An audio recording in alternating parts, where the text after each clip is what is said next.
landlord gave his terms and conditions for the person to get a house. So the number one condition is no working from home client. You don't want somebody that works from home in 2025. No Igbo client. First of all, you are not okay. You tribal by God. You don't want an Igbo tenant. What Igbo people do you? The next thing, my husband works in the abroad is a big no. You don't want a businessman or a businesswoman. Really. The people you want now, you only want Yoruba married couple working class. Yoruba married couple working class. Most of the ladies that usually comes and say their husband lives abroad, some of them are like. I'm an Igbo person saying this, so they say historically Igbo people can be stubborn, or sometimes they want to buy the house, they want to take over the house, and stuff like that. I've heard a lot of stories. Like if you go to my social media, you see videos I've made on this issue and you see people's comments. So when you have 100 comments and 80 people are saying the same thing, all of them cannot be tribal bigots, all of them cannot be wicked. So there should be truth in what they are saying. When a landlord tells you, I don't want this, I don't want that, it's based from experience, right? But historically, you know that people that don't go, people that have stable income are those that wake up and leave the house every day. So if you're staying at home, especially with the whole Yahoo thing, is either you're a fraudster or when I moved into that place, it's a terrace, 6 flats. It was all men when I came into that place. That place was neat. There was cooperation. This in our sports. The security just goes, knocks on everybody's door. We contribute. Once in a while, we have meetings, we share drinks. Like, everything was going peacefully. Until, some guys traveled, some left, and then decided to replace them with ladies. The entire synergy of that compound just collapsed. Right? Because, one of the apartments is this shared apartment, so they put 3 girls there. 3 of them are always fighting. Sometimes this one will come and put off the meter. This one did not pay money for this thing. So they cannot cooperate inside that their shared apartment, and that their quarrel spills into the compound because they refuse to.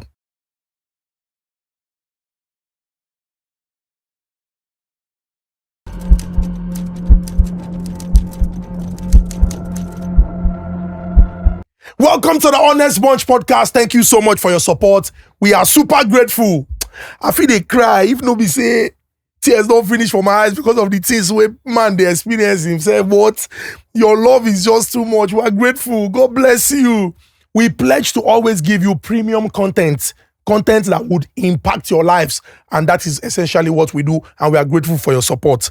Now I get update when I like to share. If una see waiting I hope una go see the Pay Small app. That now CD Care, and then get one package when they call the CD Care Get It Before Christmas. Instead of make you worry yourself, say which gift I won't collect, who go buy me gift. You feel buy yourself gift, not be bad thing if you buy yourself gift. And CD Care don't make them easy, because say this season now people phone they lost. May God not let your phone go lost, or you come near me my phone lost. If I hold you with CD Care, it's a lot easier. Now, then get it before Christmas offer. What do you need to do? Just download the CDK app. Once you download the app, then get process where you go follow. Small. Before Christmas, you go collect your gift. It's very, very easy. They no add extra money, and you go pay small before the gift go come. So what are you waiting for? CDK, get it before Christmas. CDK that you show to us. Based on Father Christmas doings. Importantly, we get Resida, and we don't talk them. Some people go look 150,000 or say, this money is small. Let me just use it to go and buy pizza. Let me go and buy creamy pasta with 150,000. Meanwhile, people, they invest that 150,000 and then they change the destiny of their generation. Posterity. Quick. I don't use my birthday money go chop pizza. You use your birthday money go chop pizza? Well, because of say you be soft, babe, I'm very sure that another 150,000 you can use it to invest. Resida, get what they call land banking. Just no stress. You remember, say they don't drag some people. They never ever drag Resida, because integrity that be the watchword. You go invest your money, then go use that money. It go bring plenty returns for you. What are you waiting for? And to even make them very, very interesting today, we get person from Resida when we say go put them out for the matter. When we say we carry come and it go sweet you for Bele. Ladies and gentlemen, introduction of the amazing quartet, but the baby of the house no day. The beautiful, delectable Deitico he get the way when body they do and we tell and say make he rest because we no be wicked people, we no they stress Gen Z for here. But if you can slide into a DM and tell her, get well, Tom, we would love to see your face, she would love it. But after Tom, we get another Nigerian woman. And now waiting the sweet us for belly because anywhere when Nigerian women day, progress they day, growth they day, glow they day. Ladies and gentlemen, Adazulezu, www.asangbokoto.com. Ebonyi State rice. There's small stones inside, but it will not give you any problem at all. It's stone free. It's HF stone free. Okay, this one is stone free. Yes, this one is stone free. Ladies and gentlemen, by the special grace of God, incoming. Light has come. Win one. The one and only. Zidi Porsche the mama. You're welcome. Ladies and gentlemen, back like he never left. A man of great experience, a man who, if he was in the Old Testament, I am sure he will be seated on the right side in the courts of King Solomon because wisdom choke. Unfortunately, at this time, a lot of things they happen, but this man will not be dragged at all. This man is wearing a divine bulletproof. As they are dragging him, he's saying, "No, I will stand. Nothing will happen." A veteran with so many years of experience, ladies and gentlemen, the one and the only Daddy Freeze. Thank you. Daddy Freeze, how has he been? It's been beautiful. Good to see you. You really enjoyed your... Oh, it was wonderful. You're welcome. And you don't have marks on your body. It's not looking like you're under any pressure. Okay. Now we give them the pressure. Confirm. Yours truly, Ezuku Chukuri, husband material. One thing I want to beg you, follow me on Instagram. One bandit been compromised my Instagram. Husband material _HM.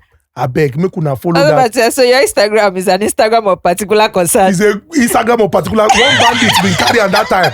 So I'm building, but no wahala. I get you people, so no problem. Ladies and gentlemen, our guests are very special people, and it is such great honor to play host to them. We dey talk about Resida, when I don't hear Resida, and you don't get anything where you go hear about Resida, where you go hear thing when you go get K-leg, because na integrity na be their watchword. Today we get the Oga Patapata, we get the CEO, the man when we say na they call the shots. Now for una to know say the honest bunch self no small, because we play in the big league and we play with people when we say them sabi where.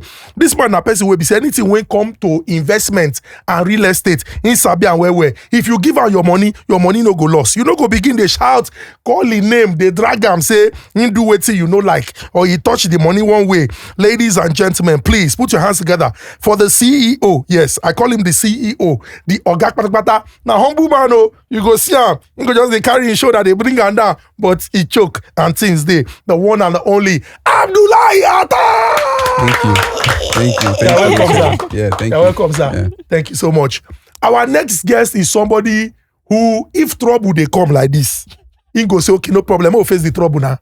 Because if na trouble of misinformation, if na trouble of propaganda, if na trouble of sensationalism, he will say, I'm going to shoot it down. Because in they get information where we say, it go help people fit take action and make wahala no day at all. We don't see some of in viral videos where in they teach, they break things down for people to understand. Ladies and gentlemen, he's not the 001, he's not the 002, he's not the 003, he's not 004, 005, he's not even 007, but he's Duru, not born, the one and the only Duru Born! You're welcome. Thanks for having me. Thank you very much. God bless you. It gets one matter when we say we don't they hear. But anytime when we hear this matter, it go be like say, not they really happen for real life until one particular experience don't happen now. So my very good sister, my respected younger sister, Izine, I bet play that video by Mide Koka, a popular stand-up comedian in Nigeria, very creative guy. Okay, let me play. Landlord gave his terms and conditions for the person to get a house. Now, you're going to see the picture beside this video. So the number one condition is no working from home client. You don't want somebody that works from home in 2025. Okay. So who do you want? You don't want a businessman or a businesswoman. Really? My husband works in the abroad is a big no. I don't understand. Oga landlord, I beg, waiting person when your husband there abroad, waiting the person do you? Somebody that is earning pounds, that is earning dollars, cannot pay your rent. Okay, so who do you want, sir? No Igbo client. First of all, you are not okay. You try by God. You don't want an Igbo tenant. What Igbo people do you? The next thing, so the people you want now, you only want Yoruba married couple working class. Yoruba married couple working class. So how much is that your house, sir? You said it's a lovely 2-bedroom flat and the rent is 2.5 million per annum. You want a married Yoruba couple to be paying you 2.5 million every year. But you reject all the other people that can conveniently pay you that money. You are a fraudster. I know who you are. Ole, nie ole. Ole. Okay, so that's the voice of Mide Coca when in they share a particular experience when they happen. You know, in the introduction, we said that before Amazing played the video of Mide Coca, we mentioned that these are things we hear, but sometimes it would appear like maybe somebody just cooked up a story. But these are issues that people face with every day in their lives. Mr. Duru, your reaction to this particular matter, so? So, coincidentally, I've recently been house hunting, so I also am familiar with everything he said. But you have to look at things beyond the sentiment. You ask yourself, why is the landlord giving these conditions? Then look at the profile of the people he said he doesn't want. If you want to be honest, you realize that these people are the ones that tend not to be able to maintain the rent, because the landlord's own is, I want somebody that can pay me, and I don't want to go through the court process, and I don't want problem. Now I said I also want somebody that works from home. Yes, this is a new, like I said, the new millennium where we have the work from home. Nigerians can stay here, and then remote workers, exactly. So it's still something that we are still getting used to. But historically, that people that don't go, people that have stable income are those that wake up and leave the house every day.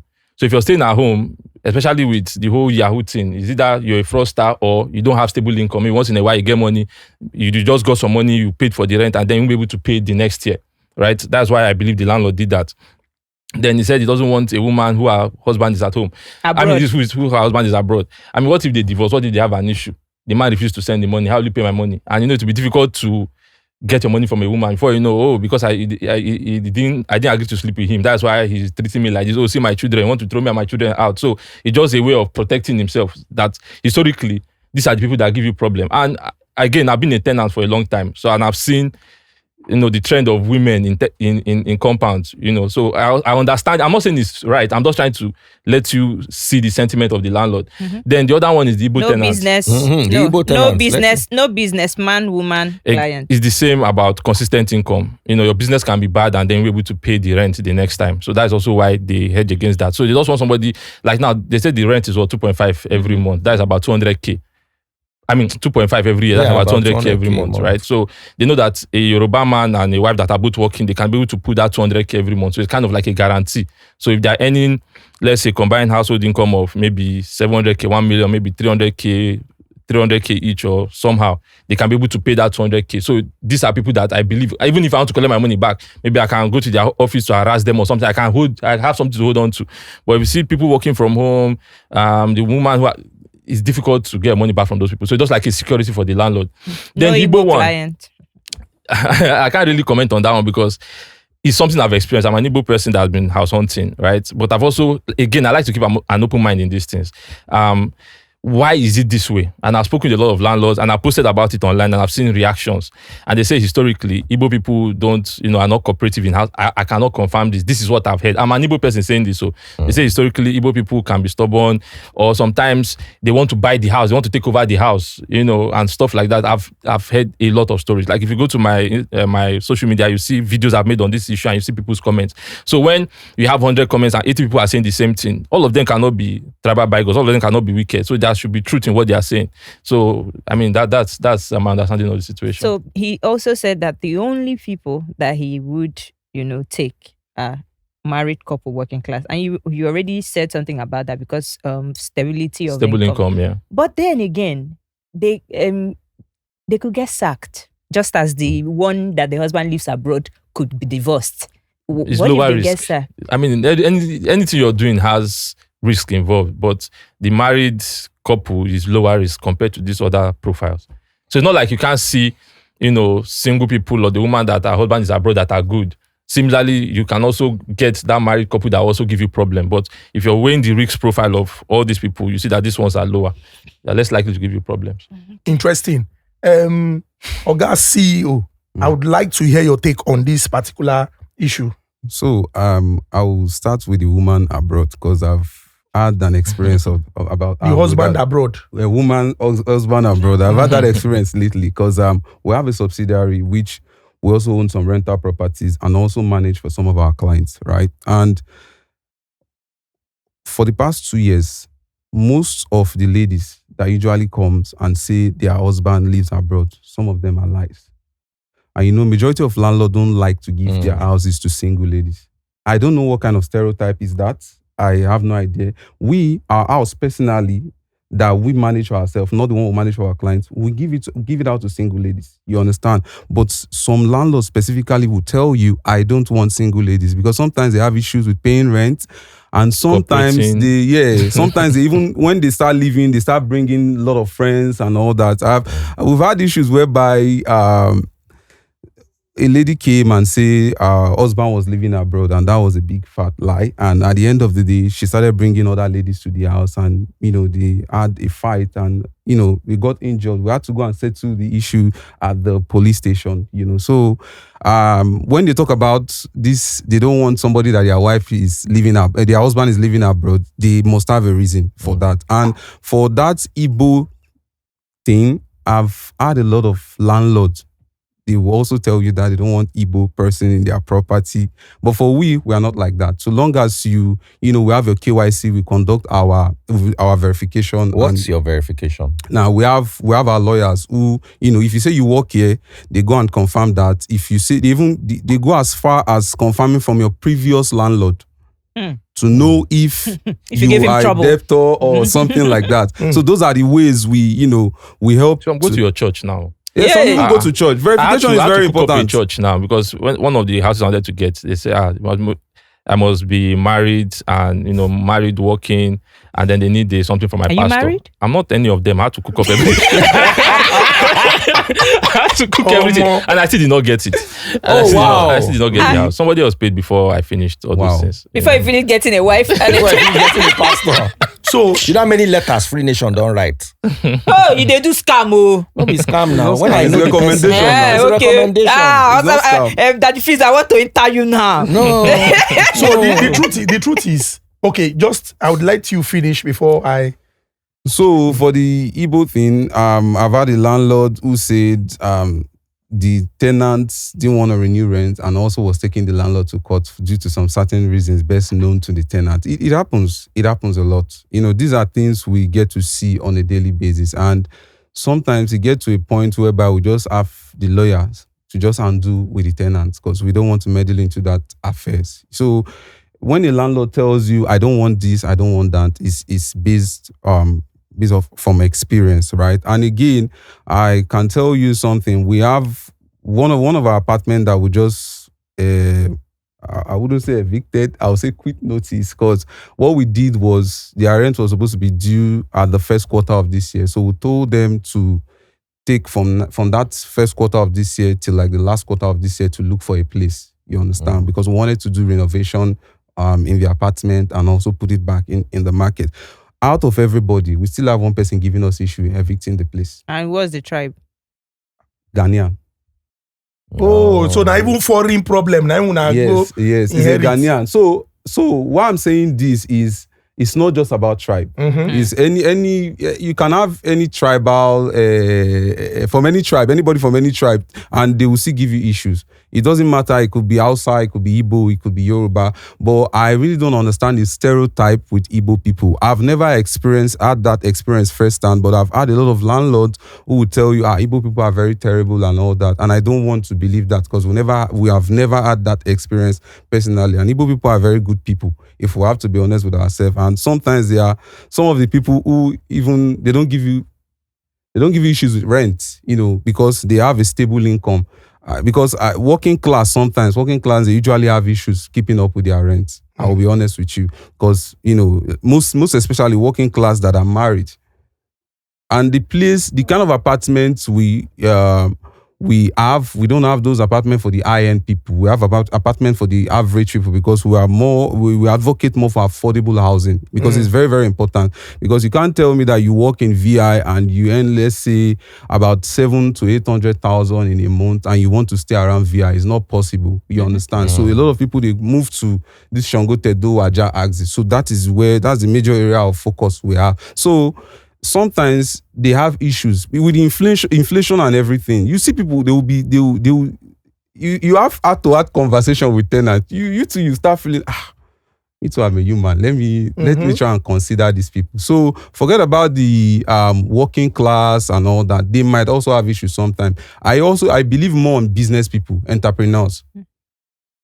I believe more on entrepreneurs. If you tell me you're an entrepreneur, I will verify truly you're an entrepreneur. I can easily give you the place other than working class. I won't face that out that you as a working class, we can't give you the apartments, right? But I prefer entrepreneurs than working class. What about hybrid?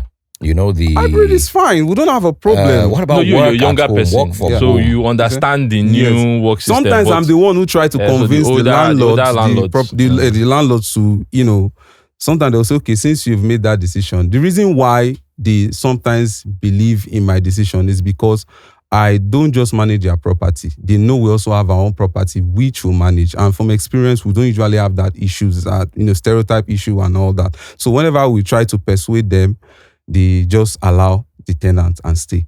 You understand? So that is it. Because I would speak for single women. Okay. And it cuts across like people that are actually very responsible and do their business and work and are able. Some single ladies are even able to afford their rent more than the married people because married people now have family problems and all sorts. Don't you think that's unfair to the single ones who actually do good work and do?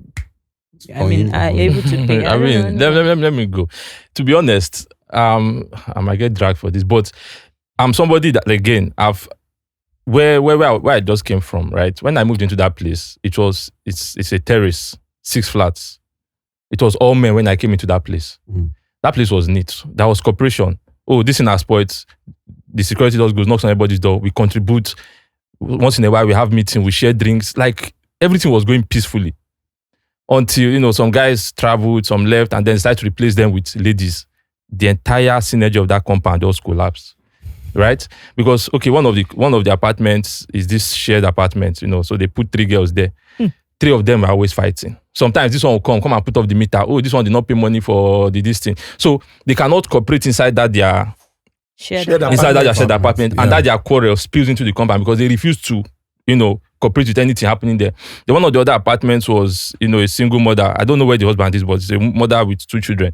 Also very difficult to get money from them. And because of our condition, like you cannot go there. Maybe if it's a guy that's refusing to cooperate, like we had one of the guys that later left. He was stubborn, but you can go and shout at him, get far now. If you do this kind of thing, but you cannot talk like that to a woman because of the stereotype. So you're kind of limited as to what you can do, and then it now enables them to now misbehave. So based on this, my experience, and then other experiences I've had and heard from other landlords, you see that it's kind of difficult. And again, ladies, I don't want to just say too much, but from my own experience, I understand why landlords have that sentiment against single. See, understandable. See, No, he will still say too much. Because see, the truth is, we want to have these frank Because and it's a honest problem. conversations so that we can proffer solutions to them. It's good that you mentioned that, he's a younger person. He has something that landlords can look up to and say, okay, if this person, they manage this thing and they go well, if he tells me, landlord, allow this, it means that he knows what he's doing. So the reason why I want to discuss this in depth is so that we bear these problems and then find solutions to them. Because the truth is, the landlord, when maybe spend like say maybe 45, 50 years of his life, they work hard, they struggle, don't reach one point of in life when just they look okay, make this thing they come in, making at least they fit take care of himself small, buy his own medicine, while in they wait for the children to do 1 or 2 things. If that person from his experience look and say, I don't want to get into a situation where I now have to go through the courts or we now start calling, I have to start reporting you. I don't want that stress. Sometimes you look at their reality and say, you hold nothing against them. My dad, for example, owns a property in Lagos. And I hear some things when the man deal with, and the thing shock me.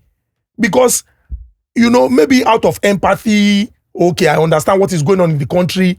But if you can't drag reach one point, you can't begin the wonder, say, some people, you give them a yard, they want to take 1 million yards because he can't look am like say, okay, I be like say this man, if I don't cry, go give him, I go come they do other things. It got to the point where the police had to intervene. Because my papa, they use his own generator, they pump water for people when be say in give house. Where somebody almost owe him 2 years, the person no pay. So some people would look at you and say, this person is an elderly person. Make I just do him. If I don't beg him, if I don't send my wife, if my children go, he go look at one how. So that's why we want to discuss this in details. This is not about whether I don't want to say certain things. I mean, it's not like there's a solution. If there's a solution, I've thought about it, but it's our culture.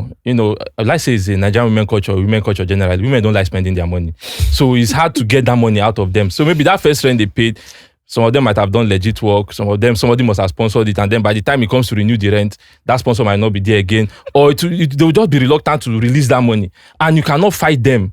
Because once a woman puts on camera and is crying, oh, this is what this man is doing to me, you've already lost.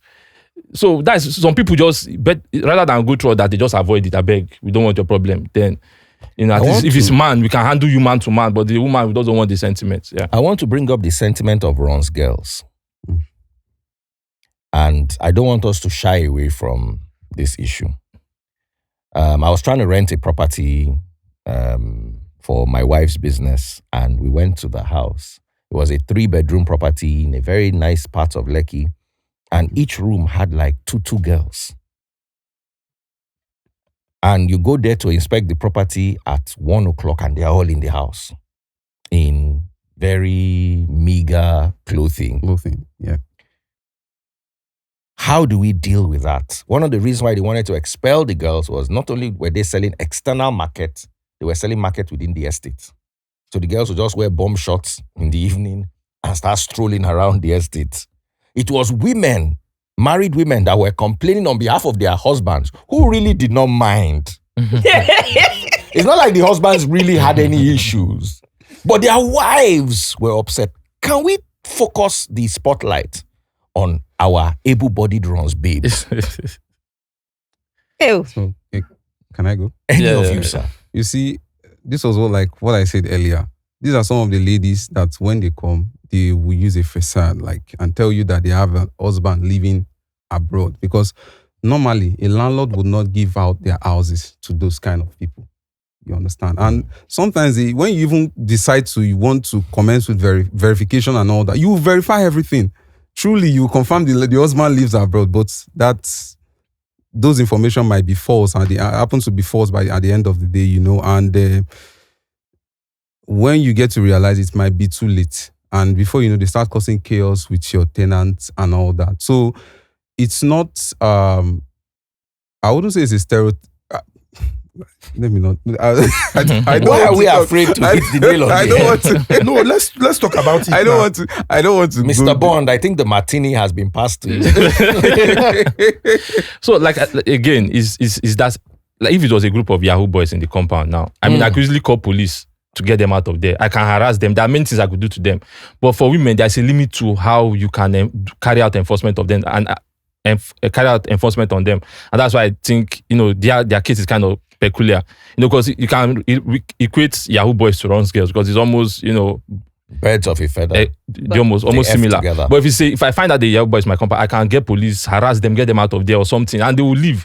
Because guys don't really like that confrontation, but woman are ready to fight you, and she knows that, once she starts to cry, But why you do this to a lady? You cannot touch a woman like this. Blackmail you, exactly. Yeah. Emotionally blackmail. So just to avoid it, I beg, just they go. but that When might be you. Who? That might be you what you think. Because I have never seen or I've never heard of a place where the landlord is saying, I don't want Yahoo boys in my compound. No, Please, it's I stand to be normal. corrected. It's normal. They say they want. That's part of why they say they don't want work from home and everything. It looks like when a man says, I'm a business person, most landlords tend to tell them, okay, you're a business person and you're single, no problem. No, they look Come at in. your profile. I know Yahoo boys, they have their profile now. So No, there are many Yahoo boys that don't also have that stockings and whatever. do they profile go out they have. every day? And if a guy in 2025, if a guy tells you I work remotely, many people work remotely and they work with their laptops. That's that sentiment that You the know. landlord is saying doesn't So- want to work from home. So it's screening But out not the all Yahoo landlords. boys. That's a special landlord. Mm. Most landlords don't mind people who work from home, especially in 2025. But what I'm saying is, if a guy comes and says, I work from home, and a lady comes and also says, I'm single, I work from home, and a guy says, I'm single, I work from home, you know that they will go for the guy. Is who If they have to go for someone, the they will go for the guy. verification, the report of the verification would tell who they will easily go for. It's not about the guy. It's not gender based. But if a Yahoo guy can Yahoo and Oyinbo to be sending him money, how hard is it to Yahoo a Nigerian? So if whatever verification you want work, we give you work. You want pastor, we give you pastor. Anything you want, we give you. But I think from my own observation that at least a Yahoo boy will not owe. So even if that's what I'm saying, that even if they walk it and enter the compound, I can harass that Yahoo boy out of my compound. But I cannot do the same to a runs girl that passes through all those processes and enters the house. So that's what I'm saying. I'm looking at it from. And please don't rate a Yahoo boy and a Runs girl on They are the same level. thing No, now. they are not. They are One Runs is is a worse. thief. One is a thief. One is rendering a service and is getting paid. Service. One is a Service thief. indeed. One is a thief. Can we put this to a vote? One is rendering a service and is getting paid. So when you put them on the same level, I humbly disagree. No, but So both can of I them. ask you, Yeah, what kind of what When kind you of will rate, who you will rate on the same, No. who you will rate on the same pedestrian with a Yahoo boy is a runs girl that goes and steals her client's money. Whether But you- if you come and do your work Is she and not you get stealing her paid, client's husband?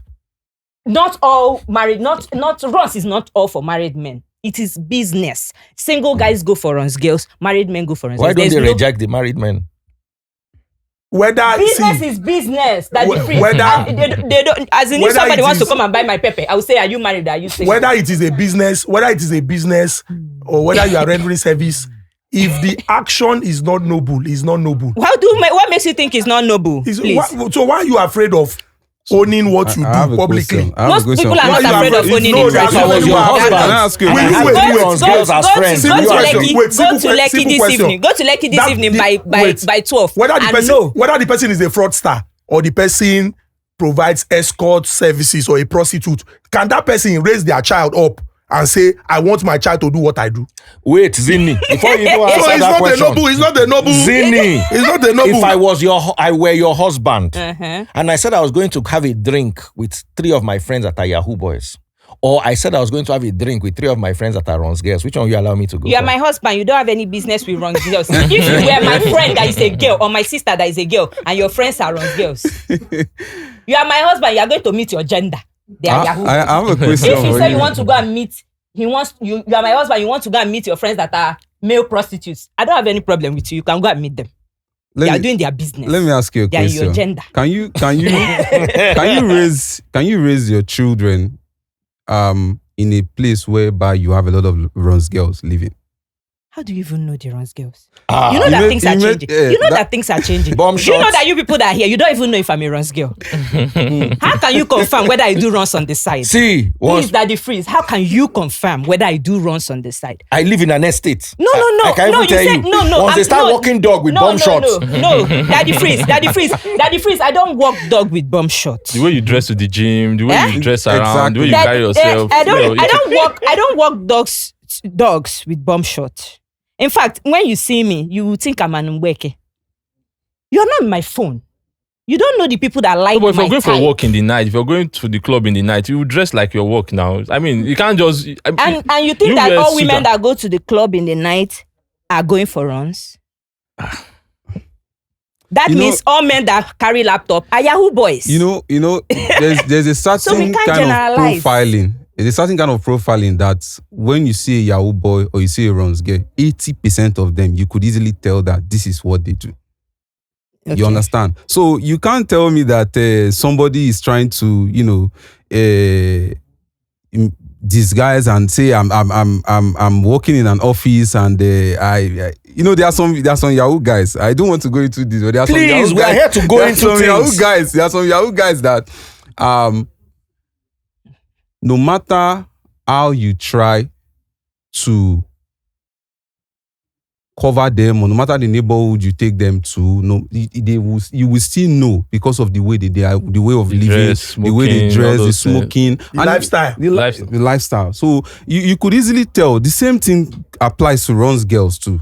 You understand? You see, they can't hide it. It's a lifestyle. If you are doing a specific kind of job, there's a certain kind of lifestyle you have to live in order for you to, Attract your potential customers. clients. You understand? Potential clients. You get. So all this one you are saying that you can pretend is not possible. Except Why are you pretending in your job? Person when they play ball must hang boot outside. Why are you pretending in your job? If that's what you do, there is no way you and can go a about core it. of what you do is to display the goods that you use to service your clients. You want to display it now. So what are you? So any job that you are ashamed to publicly, display. What's that? I'm just telling you that girls are no longer ashamed to That's publicly what I'm telling you. display it. That person will not pray that their child will do that kind of job. They will not pray.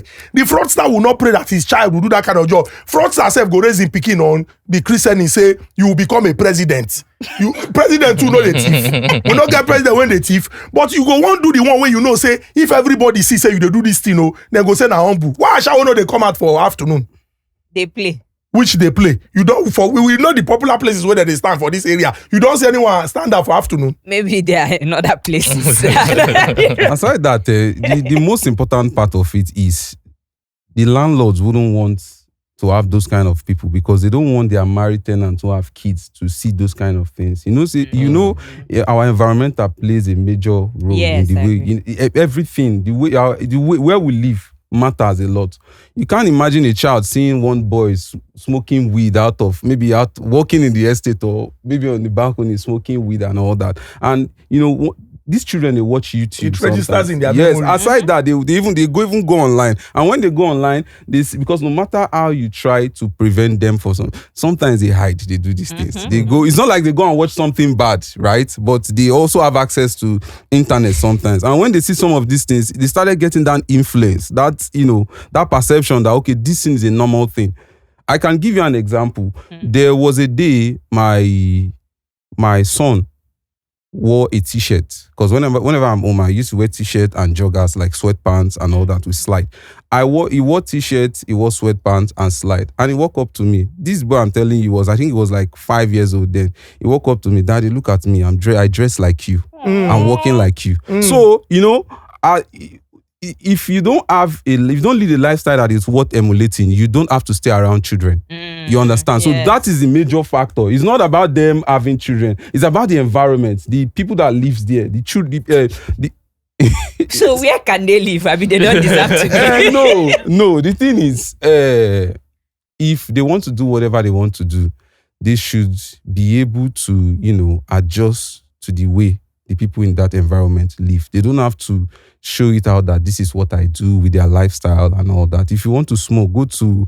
I'm not trying to encourage crime. I'm not trying to encourage... There are some restricted areas. You get lounge where you go. You get bar when you go. They will tell you, say, if you want to do so thing, go. Even get places of You have work. a smoking area. Yes, you get places of work.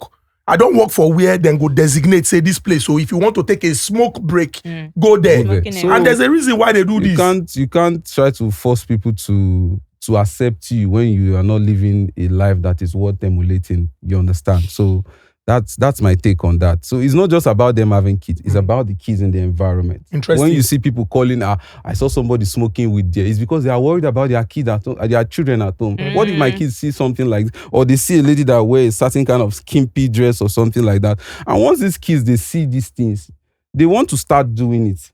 You understand? Like right now, I don't wear ripped jean and I don't allow my kids, the boys, to wear ripped jean because ripped jean is not a bad jean. It's not a bad thing, but there are places you dress and you go to, they will address you the way you address. Especially You police. Not just police. I know now police be number one. They will address you the way There's you some police be restaurants. number one. There's a way a lady dresses. They won't allow you. Yeah, enter some exactly. So restaurants. that is the thing. So that is it. The way the lifestyle they live is Interesting. So it's landlords, I beg. Even if not to check for, maybe like the statement of account of the person, May you see activity waiting on the happen for there if the person fit pay. It's okay. But like we said, we know your reality and your experience. We no go come they force anything down on you.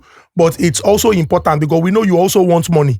If somebody can pay you and the person would abide by the rules and regulations, no wahala. But I want to ask a particular question before we go to agents. Because people like say for this Lagos, everybody don't turn to agents now.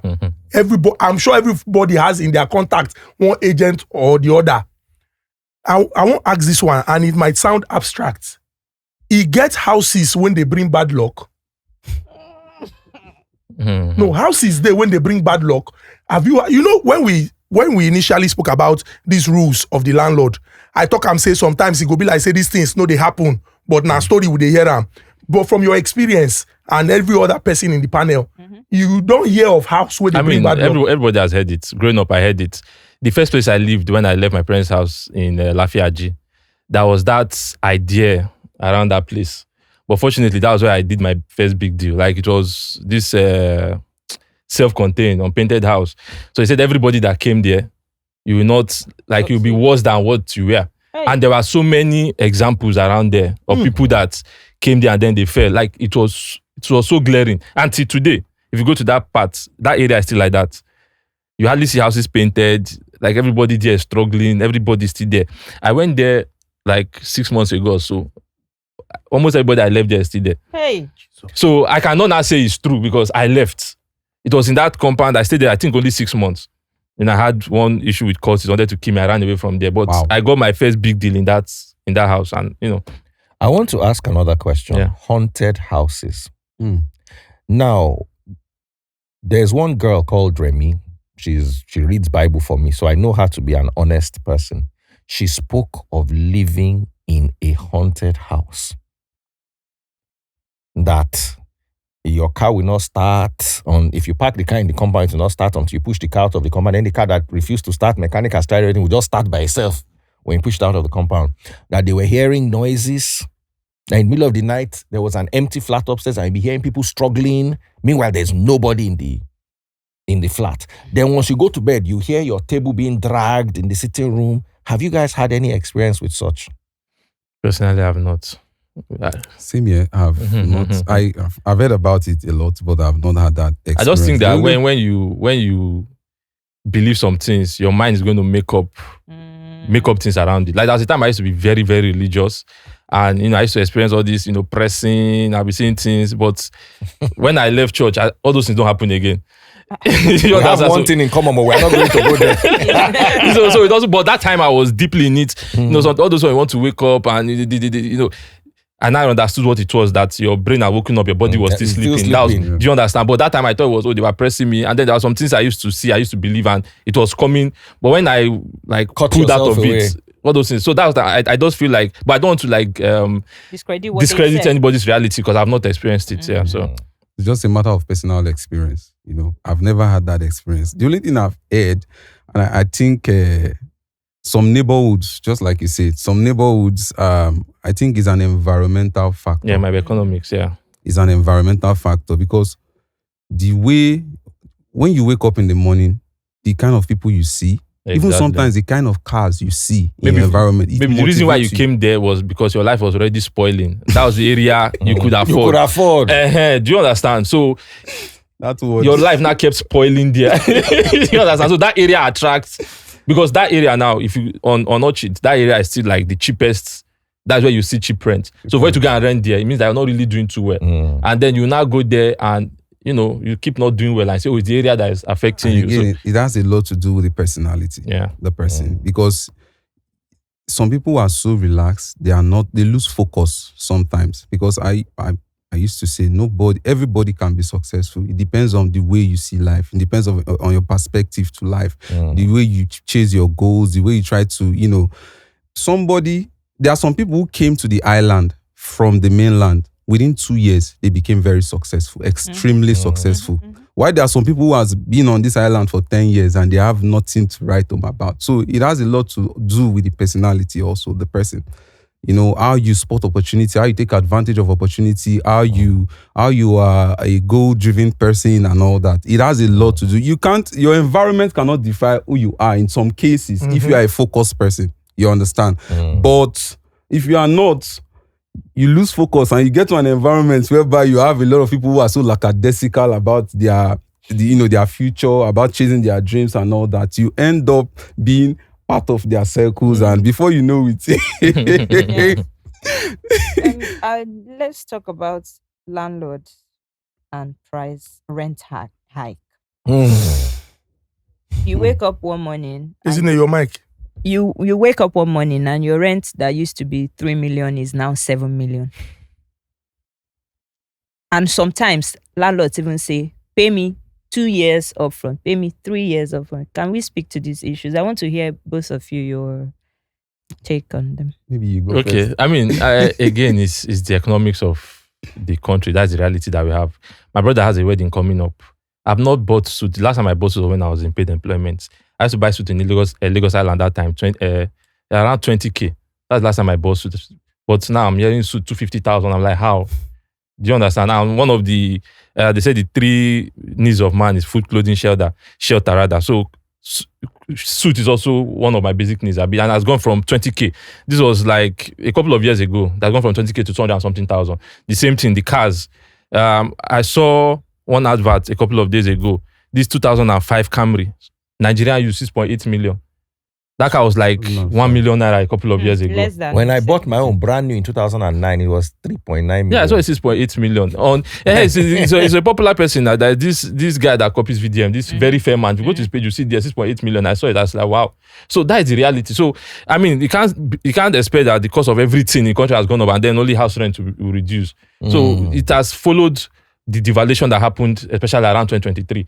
You know how naira went from 400 to 1,500. I know most of the people that buy and build houses in Nigeria are people based abroad. Either they're the ones buying it or they are funding the developers that build it or funding the families that build it. And they are calculating their returns in that currency too. So if I'm sending in $100,000 into Nigeria, what am I getting? If the returns are not, they are not exciting, I'll stop bringing in that money. But I mean, I can understand for people that are building at this time. But what's of people that have built their houses like 10 to 12 to 20 years ago? That's the value of real They're estate. not going to buy fuel. The brick, they're not using fuel for the house now. It's the tenant that is buying fuel. The bricks that they bought at that time, the cement that they bought to build the house at that time was at the price that they put it. So why is it going up? What are they coming to break down the house and rebuild again and buy stuff? And make me understand that So one. I will like to come in from the grassroots point of view, right? Like from the grassroots, the average people and all that. So there are 2 types of landlord.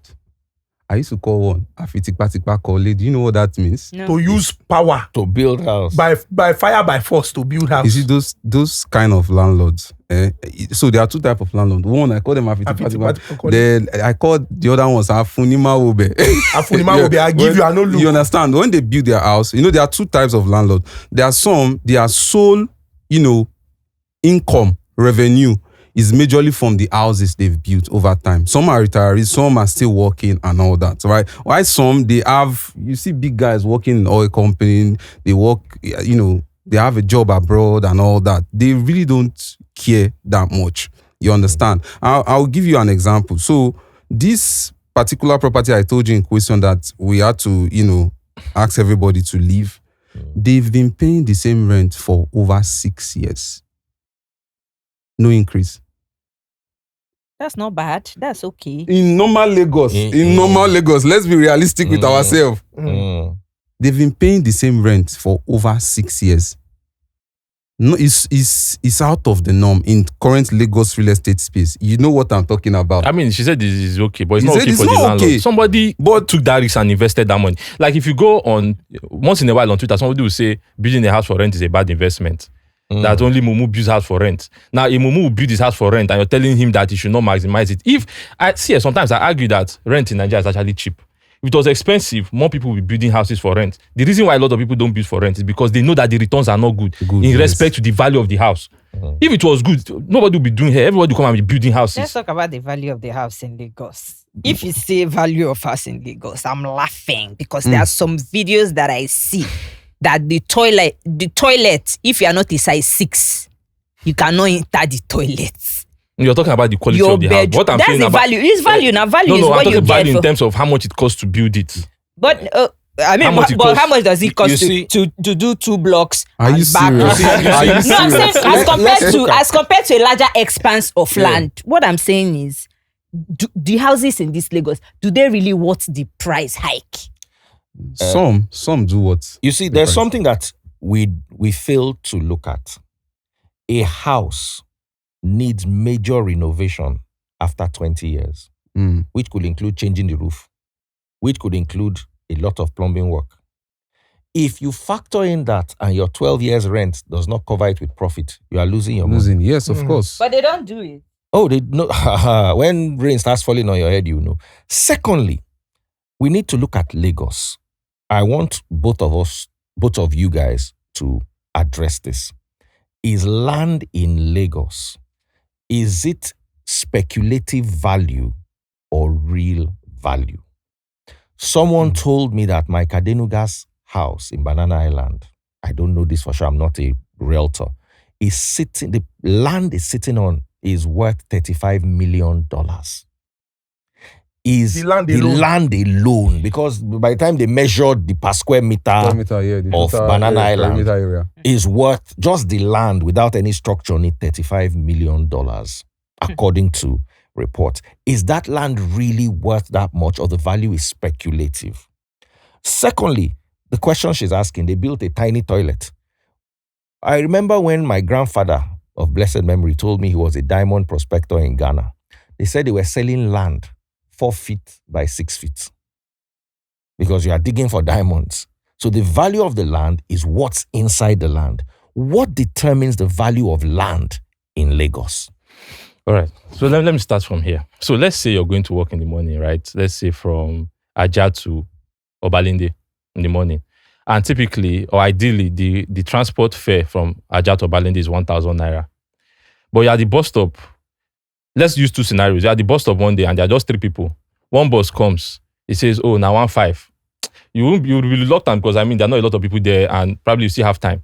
Then less than a minute later, another bus comes, 1,200. You say, no, now 1,000. And maybe that one might not agree to take 1,000. But if you're at that bus stop with 20 other people, one bus comes, says 1,500. You might contemplate it first. No, and that one will still come. And then you now stand there for like 10, 20 minutes and that bus doesn't come. If a bus comes there and tells you 3,000, you pay that money to go to Obalende. Why? Simple demand and supply. I want to get to the office. There are a lot of people looking to move from Ajah to Obalende, and there's only one bus that will take us there. So the value of that ride is going to go up. That's the reality that we have in Lagos. When people say, oh, look at real estate in South Africa, look at it in America, Congo, and all these things, you say, what options? First of all, what is the demand on these lands we are talking about? South Africa has a population of 65 million people, right? And then the land mass is bigger than Nigeria. And on top of that, South Africa has a lot of options. Like if I want to live in South Africa, economic areas, I can go to Durban, Pretoria, there are like Cape Town, there are like 5 viable options I can go live and work. But if you come to Nigeria, apart from Lagos and Abuja, where can I go as a young person? I know Nigeria, we're a country with very young population. So we are ready, everybody wants to work and make a living. As soon as it's older people, I don't mind going to stay in Imo State or Gombe or something to just relax, stay in the farm and just, be resting. Like How about Port Harcourt? Aside oil company, what activities do they have there? Like if somebody can just be here selling akara, moi on the street, and at least you have something to take care of yourself daily and handle your business. So Nigeria just has that, Lagos and Abuja.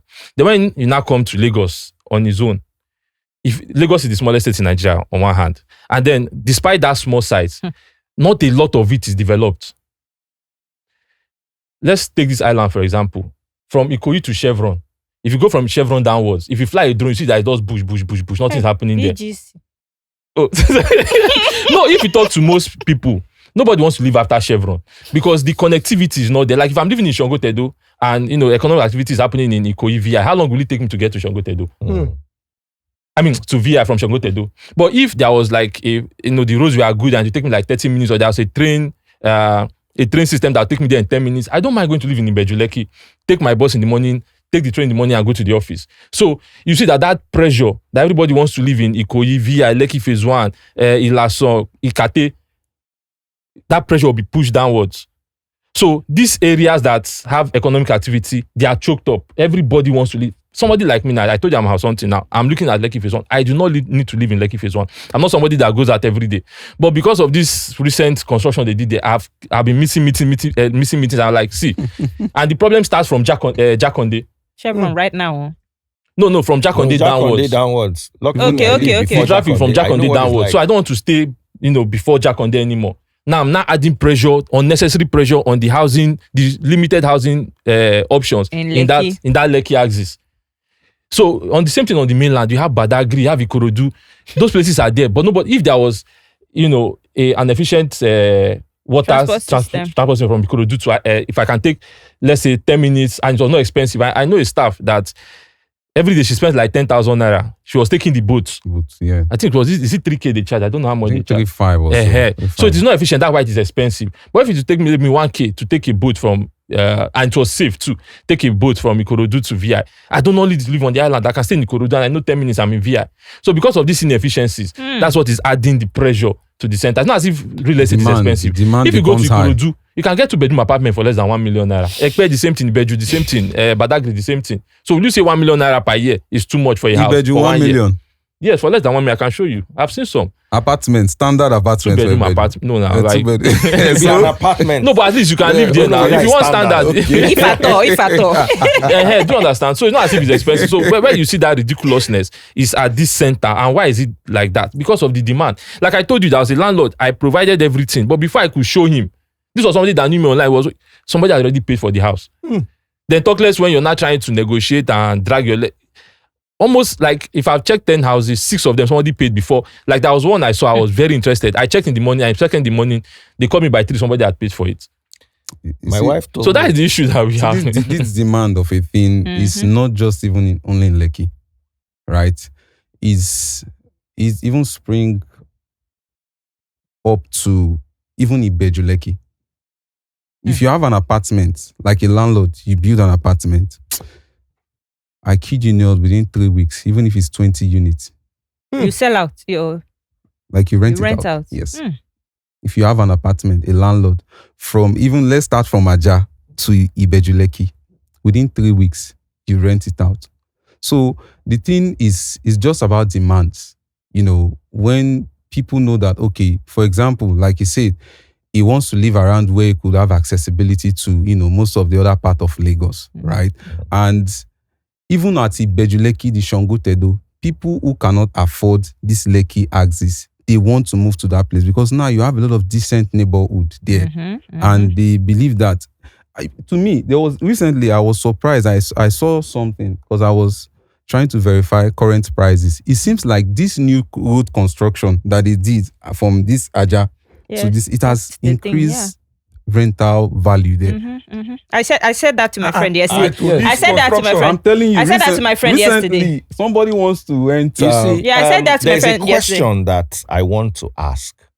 Because growing up, our parents' idea of building for investment and today's idea of building for investment is so far apart.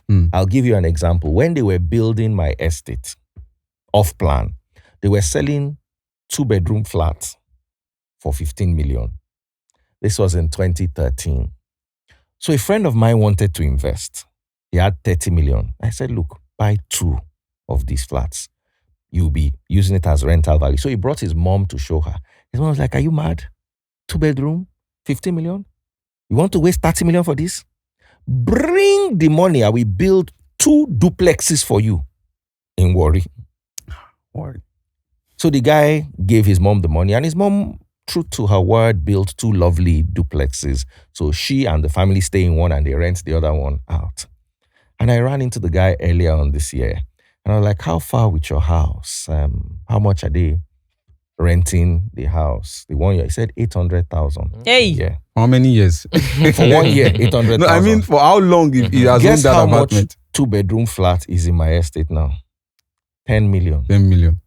House that you used to build, that used 15 million to build, each of them is worth 10 million a year. Not 10 million for the house, 10 million every year. In 2 years, you've made your money back, quotes and unquote, Quotes. because of all the developments and all. So I want to put this question to both of you. As someone who wants to invest in real estate, Mhm. is it a duplex? Is it 2-bedroom flat? Is it 3-bedroom flat? Is it terrace building? What is the best type of investment, especially around the center of Lagos? Should I You want go? to- Go. yeah. Yeah, so for me, when it comes to real estate investments now, there are different dimensions as we speak now.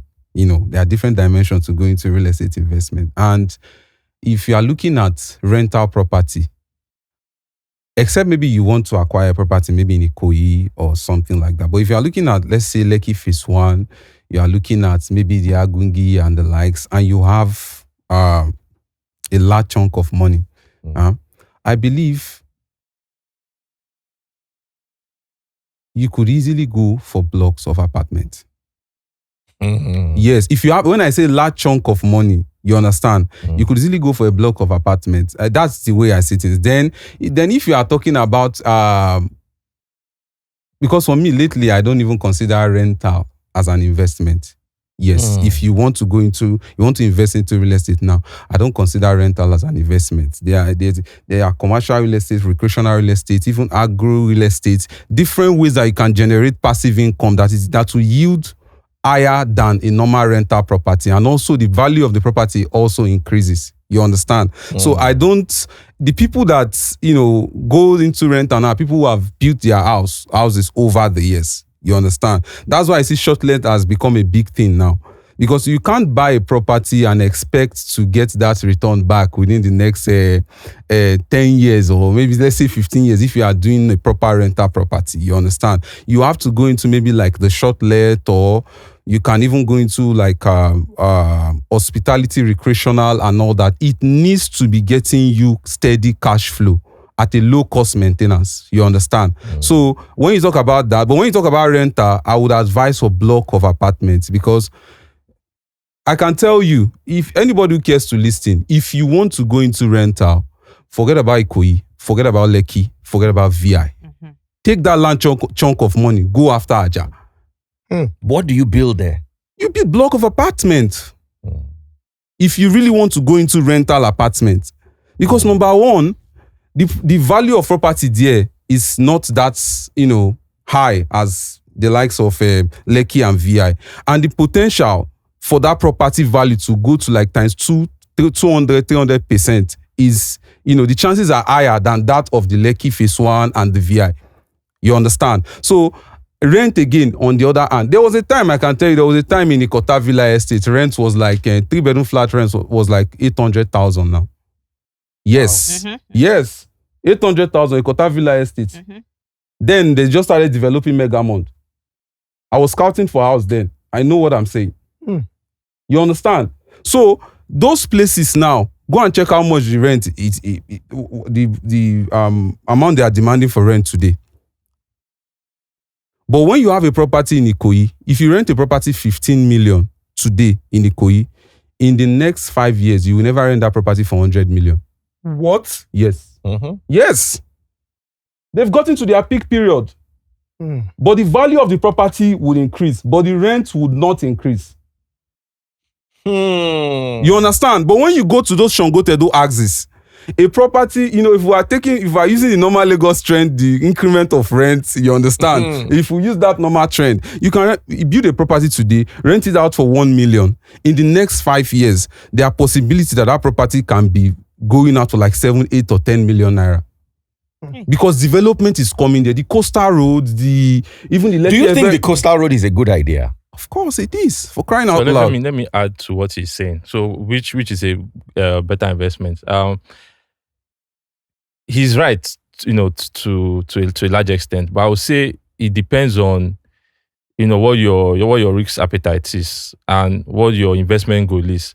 So if I have, let's say, if I had 500 million naira now and I wanted to build something, it's either I'm building it for cash flow, so I just need cash flow to be coming in, or I need to multiply this money as fast as possible. the place that will multiply that money faster for me is that Lekki Ikoyi VI axis. Because, you know, it costs almost the same thing to build a 2-bedroom apartment in phase 1 that it will cost you to build the Sogotedo. But there's a ceiling to how much I can sell it. So let's say maybe to build the 2-bedroom apartment, I'll build it for 100 million. Let's say the Ikoyi one, the phase 1 because of, luxury and all those things. Maybe I build it for 120, right? And the one in Shongotedo, I build it for 80 million. Now, the one in phase 1, I can sell it for 250, 300 million. So in 2 years, I've doubled that money. But I cannot do the same thing for the one in Shongotedo because there is a limit to how much I can sell a 2-bedroom apartment in Shongotedo. But when it now comes to rental returns, he's right that the limit here is, since these ones are close to the peak, there is a limit to how much you can collect. Like if you check, my girl was looking for a house for a client recently. They wanted a 4 or 5 bedroom duplex around phase 1 and Ikate. A house that I'm sure was bought for about 400, 500 million is renting for 20 million naira. That is poor. But if I took that same 400 million and went to, this Shongotedo axis and built a number of apartments, you see the cumulative rent I've collected of them will be more than this, what these people are asking for this. However, if I have that 400 million and I build a house, I can sell that 400 million naira house for, let's say, 600 or, something ridiculous in these core areas, but it cannot happen in. I can't go and build a very luxury house in Shongotedo or something to take me time to be faster. So that's for sales. I say for rental. So you talked about investment. So investment, yeah. So it depends on what you want to do. So it depends on the investment because I think we're talking about. I thought we were talking about just rentals. You understand? If it's rentals, that place is the best place. But if you are talking about maybe building to, so you want your money to. You can even build one unit. You can even build 1 unit or maybe 2 units of semi-detached and, you turn over your funds and you sell it faster. You understand? So I'm a little bit confused. He said that what it takes for you to build the house in Shongotedo area is almost like the same thing it takes for you to build. The only difference is just the cost of the lands. Thank you, because that was what I wanted to ask now. I wanted to ask, are we also considering the land? I'm talking about the structure. Also, topography of the land also determines the cost of the construction. Sand filling and all that. If it's like a dry land, there's a certain, there's a certain way you can go about it. If it's a marshy area, there's a certain way you can go about it. They are specific to, the construction cost is the topography of the land is a determinant factor of the cost of the construction. You understand? So that's just how it is. But basically, there are still some places that if I call Ekpe, this my man here go attack me because he doesn't want to use it. No, so like I'm saying, one thing we fail to realize. I used to tell anybody that cares to listen, who really don't have much and have a little amount of money and all that. Although there has been some news about Ekpe of late, which we've been privy to over since last year. You understand? But it's just something we're just, not trying to cause any tension because we know there will definitely be a solution. You say by January. You understand? Yeah. So we've already known this issue. We don't want to cause any tension. No, but we want there's nothing. The government is going to take it away from there's people. no tension. So if you follow development from old Lagos, like the government will plan, and that is where it's supposed to be. Government will plan an area, then people move there. Like if you check Ikeja, you check Lekki Phase 1, Victoria, you see that there's a plan, there's a master plan. All the streets, they exist. But if you go down from Ikate, people don't start buying and building anyhow. There was no structure, there was no. So that's why we have a lot of. They're building on top of pipelines. Exactly, we have all like those that. issues. So the government now, the Lagos State government, now trying to prevent what happened between Ikate and I'll say down to Ikota from happening in Ibeju. Because now a lot of companies are just coming, selling lands or money issues and just messing up the entire plan of the place. The proper layout. And now the government now wants to now create a proper layout for this area so that the land administration will be easier. It's not as if there's anything difficult there. It's just that some people, they say if you want to make an omelette, you break egg. So some people will get caught in it, but I believe that over time it's best for everybody. Just as they broke people's eggs during the coastal road construction. This coastal, one thing people don't understand, this coastal road of a thing, it's for our own benefit. No, Tell me but about No, yes, it. it's it's our own benefit. While you are Tell telling me. us about our benefits, can we talk about landmarks benefits too? I want us to go there. So there was a certain information I was privy to. That was about 2-3 years back of blessed memory, my lawyer, and regarding this landmark thing, they've been on By landmark beach. Landmark beach, Property, yes, uh-huh. landmark beach allegedly. Allegedly, like I think they had a case with the royal family in that place. I don't want to go into details. So from that time, I knew that there was shaky going to, grounds. there was going to be a problem with that project. Not even just from the updates we got about the demolition and all that, but like I said, the coastal road is to our own benefit. Now let me tell you why. There's a project we are currently working on, right? It's not like the normal building real estate project, right? It's an agri real estate project because there's something we usually do before we launch. When we tell you we are selling a farm project, just like the Rockview and all that, it's not just about buying a land and, just start farming on the land. We check, okay, what is the projection within the next 5 years? Will this land be, the value would appreciate and all that. Okay, what are the things coming to this place and all that? So that's the reason why we are going to that community, on those states, and the coastal road passes through that place. And if the coastal road is completely done, if you are driving from, what do you call it? Let's say from Abraham Adesanya to, Which is very bad. The road no, spoils they are my car. currently construction is currently going on. There's an ongoing construction. If you take the coastal road, you take it from that Abraham Adesanya to that, because this place is after Ibeju. Normally, you're supposed to take through Ore to get to the place, but now the coastal road makes it like a 1 hour or 1 hour 30 minutes journey from Abraham Adesanya.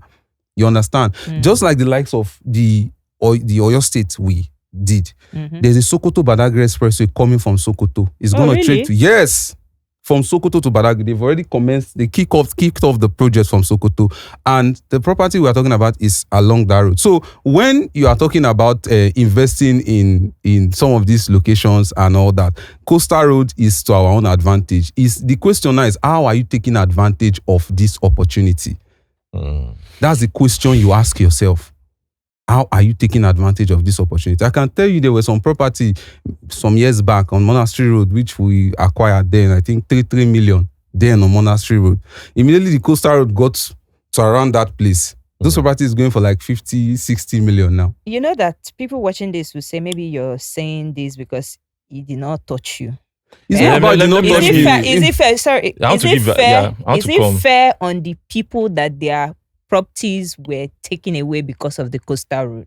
So let Because me- you're saying demerits. No. They also have demerits, which we are not funny. I think if we have to be honest with ourselves, there was From a time the professional perspective. if we have to be honest with ourselves, there was a time that they did some compensation. Yes. Are you aware of that compensation? What's that the they did value of town the on. compensation? What's the value of the compensation? No, so you know the problem now. Wait. They take your 250 million naira house and give you 30 the million. problem, government has a certain value they place on a certain location, and that is that value they will pay you. Oh, it's not even the That was same not value that we updated pay. since, Yes.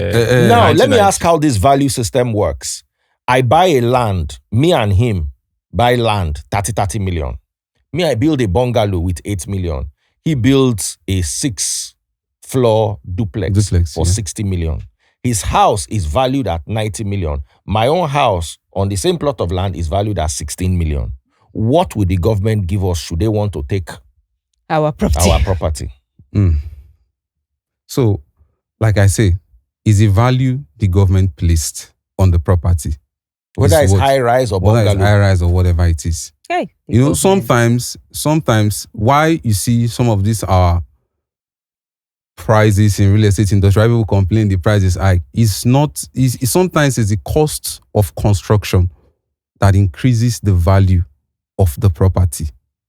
You understand? Because you can't buy a property at the rate of let's say 50 million, and at the end of the day you end up spending maybe 100 million or 120 million Building. constructing that property, and at the end of the day, you want to sell maybe 250 or 300 thereabout. You get people people might be saying, the property is too expensive and all that, but it's the cost of material. But if the government wants to pay you, they will estimate the value of that property, the land in question. Maybe they will add maybe a little value for the you understand? Construction. Because sometimes we might say we are selling this thing and that is not the actual price in the government books of place the on. government. Yes, you understand. So that's just the thing.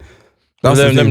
Let me come to the other side of the coastal road issue, because I also advocated for it, but I mean, what happened. So there are two things, right? The original alignment and then the compensation. So everybody that did their due diligence on that axis was aware that the coastal road was coming. There was a design. How long ago?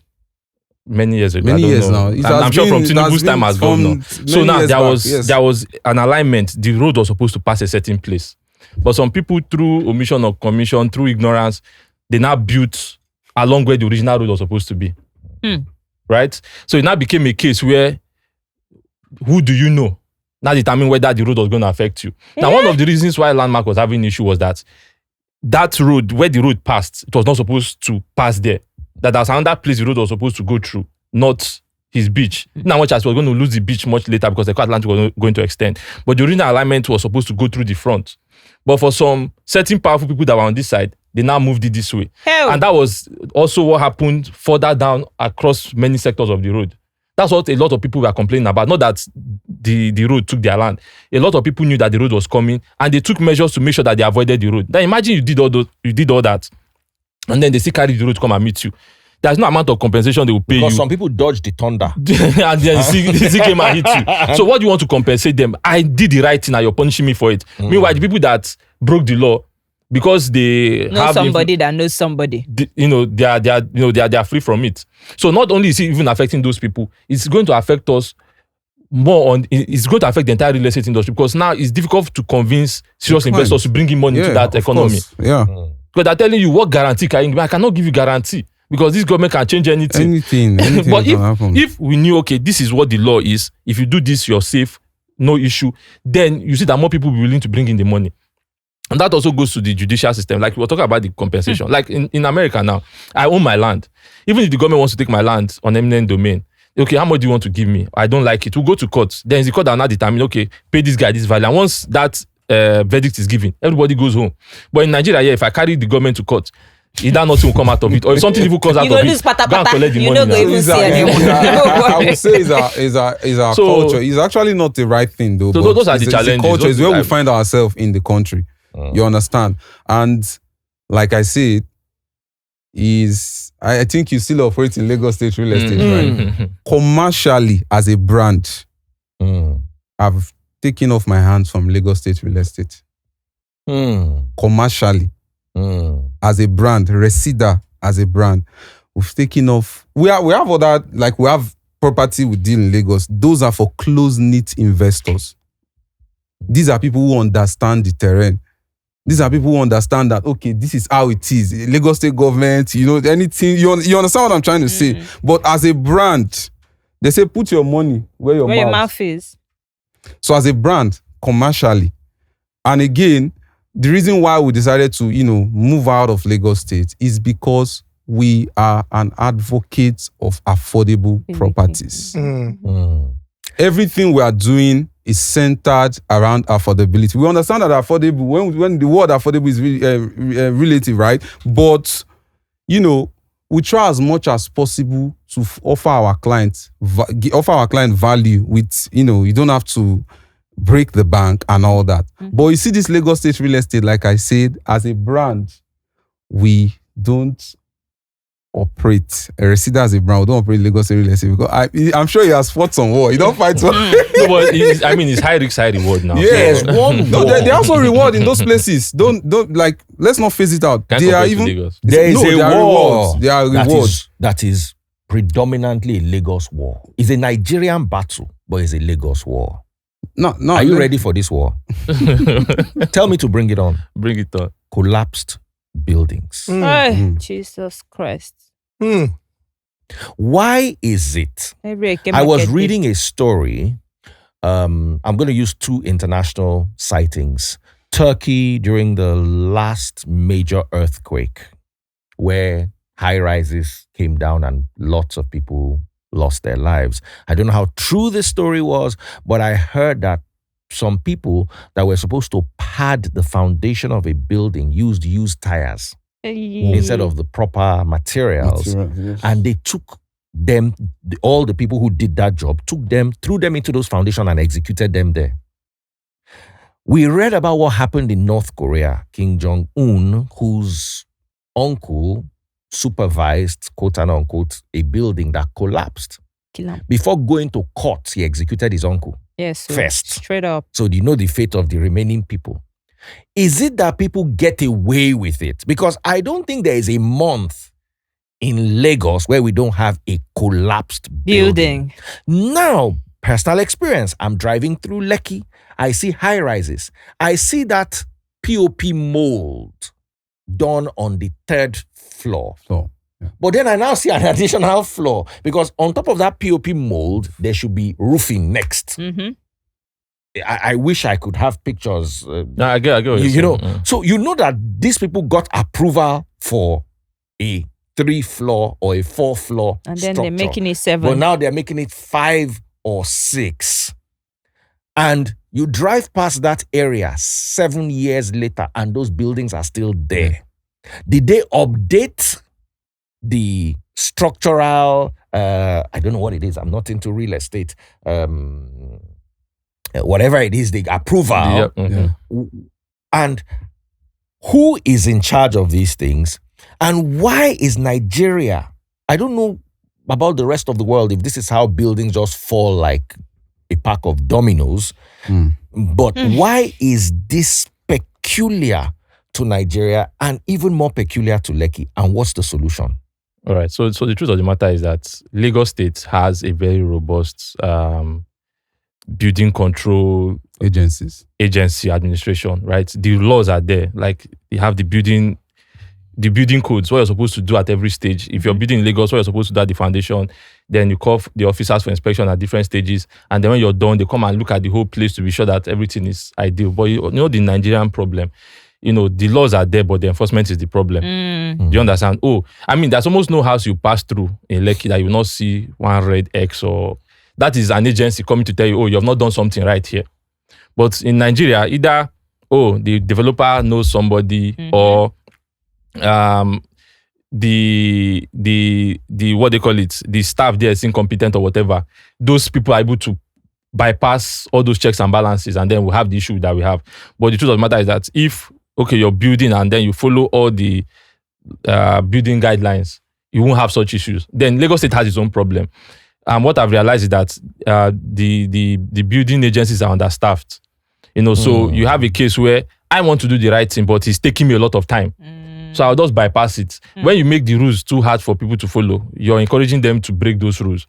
Because if it's taking me months to get my approval, and I'm in a country where inflation is at something percent, I borrowed money, and the bank is on my neck, I will just do anything hurry. And again, broadly have deficiency with skills in the country. You don't have a lot of people that can do these skills properly. Exactly. So a developer can come out POP. POP, piping, structurally. So you have a developer that actually wants to do the right thing, but you cannot get a good tiler. You cannot get somebody that will do your plumbing well. So sometimes when you say the POP has fallen or the tiles are bad, it's not developer that's trying to cut corners. They are not, people are not skilled enough to to do those things. So it's a broad spectrum of Doc, issues. I wanted to ask you specifically about I think he explained new houses, construction of new buildings at these times. Yeah. I want to ask you about Lagos Island houses. They fall they collapse every week. What agency is in charge of checking old houses to know when it is time for them to be renovated and when the lives of the tenants are at risk, please? And is that functional? It's functional, but Really? Really? no, LAFCA is functional. They even do sometimes they do enforcement. So why are those And if you houses even falling? look well, most So of why are those, the Lagos most of Island those old houses that falling? collapsed, they most likely got a notice either to, come for inspection or to evacuate or something, or was coming for. But again, like that incompetence in government, and probably somebody knows somebody, and those things. Indigene. Exactly. So it's just influence. The laws are so there. What may I would say regarding those high-rise, right? As a developer, if you don't want to get yourself, into trouble, if you are building high-rise property, it's better you consult a firm that are professionals in executing construction projects. So you leave the responsibility to them. You can get an MEP firm. You can What's get an MEP? Mechanical, electrical, and plumbing. Specifically, that is their own work. You can get the civil engineering, the construction company as well. You understand? Sometimes when you go to some of these building construction sites, you see them, they list them. These are our contractors. They put their building plan approval and all that. But if you say you want to employ engineers, you want to employ workers, that's when sometimes they cut costs, they steal materials, right? You understand? So those are sometimes what you tell them to do, they might be cutting corners. And you understand? So just deal with another very important thing I almost forgot. Again, the quality of materials. A structural, this is also part of what leads to this collapse. A structural engineer will say, okay, for this building at this stage, you need to use, let's say, size 22 iron rods. Right? And as a developer, I pay somebody to supply me size 22. What happens in Nigeria now is that they will give you size 11 and write size 22 there. And then I'm using it to build, and it collapses. Is it my fault as a developer? It's theft, staff. There is a standard organization of Nigeria that's supposed to make sure that if I'm producing size 22 rod, it is well represented. But now I buy it innocently, ignorantly, and I use it to build, and it collapses. It's not my fault. So, like I said, there's a lot of issues. So many bottlenecks. So it's not just somebody, because I don't think somebody will have 500 million naira and say, oh, I want to cut corners and then risk my money collapse. Because you know that if your property collapse, you have lost the money, you have lost credibility, you have lost everything. So I don't think that people just go out and say, I want to be the building that collapse. But then there are so many issues that, that's where collaboration comes in. For me, I think the government is complicit. So even we might not want to tell it as it is. But these are the issues. No, but I mentioned it now. Yeah, I understand. That's also another factor. A lot of us in Nigeria have become desensitized that, we just hear 20 die, 30 die, and we're like, hey, yeah, and then we move on. Now, this same Lagos we day here, 2021, I remember that I covered that incident. Person, they built 21-story building. You know if he hide 21-story building. Even if you there, you get the way when plane go fly, you go to see the thing. But we don't know what happened, how it happened. That building where they were doing praise and worship on the roof. Don't go. Now 2021. And Now, that was the building now. The thing came down. That collapsed. People died. People were trapped. I was there reporting for. I think the owner was even there. The owner was a casualty. That was one of that those case, for cases. example. That case, for example, Lagos State government shut down that site multiple times, but there were allegations that there was somebody in the presidency we heard that was pushing for that person. So what do you want them? They were fighting the officials multiple times. Somebody when the presidency get power past government. That's what we are saying now. Somebody in the I also followed the story. Oh, they shot it, they will open it, they shot it, they We saw open it. videos of police people coming there. It is indicative of the country that we live in. If we do the right things, even when we talk about shortage of personnel, it get the way where you go deploy technology. It go there very, very, at least the work, 60-70% of the work you don't solve them. But there's somebody who collects and allows you to continue. Somebody show you plan, 21-story building. He show you the plan. You don't do your due diligence. You see, say the thing no follow the way when we say the thing supposed follow. You don't exercise your action or your authority. You close them. They say somebody when they presidency, when get power, maybe you make one or two phone call, then work can continue. Then what sort of society are we living in? That's when we allow these things happen, and then tragedy can't happen. Everybody calls us, hey, some people go on talk say I was supposed to be there, but divine intervention, it did not happen. And we have moved on. I remember that the governor suspended the person in charge of the agency at the time. But after investigation, they called him back. No, he was reinstated and moved to a different role. If you check him too, safe. Sometimes if we look him like this, you go say, no, be in fault. Now government appointee, but there was somebody powerful in the presidency. When if he make phone call, go hot past the governor own. That's what it is. So that And it's means, not supposed to be like that. that means that issue you are talking about, this issue in question, is from the developer. It's from the Yes, developer. it's from the developer. Maybe So it's what's the that? hand, maybe it might be the finger when we they see. You know, but a lot the of hand people- where they control and our presidency. Yeah, dey. it's possible. Because you know, every time So you say like the developer get power past the governor. Like I was saying, you can't get a proper professional construction company. When I mean construction company, not somebody that The just structural company behind the building, they pulled out at a point now. Yeah, because that's what They I'm saying. pulled Because out. they want them to go. No. You understand? They pulled out. And he went there. You understand? I want to ask you, imagine I'm building a building. I now hire a structural engineer. I hire all these people you mentioned, and the building falls down. But I'm the one advertising the building. I'm like, oh, this Daddy Freeze and Daddy Freeze real estate.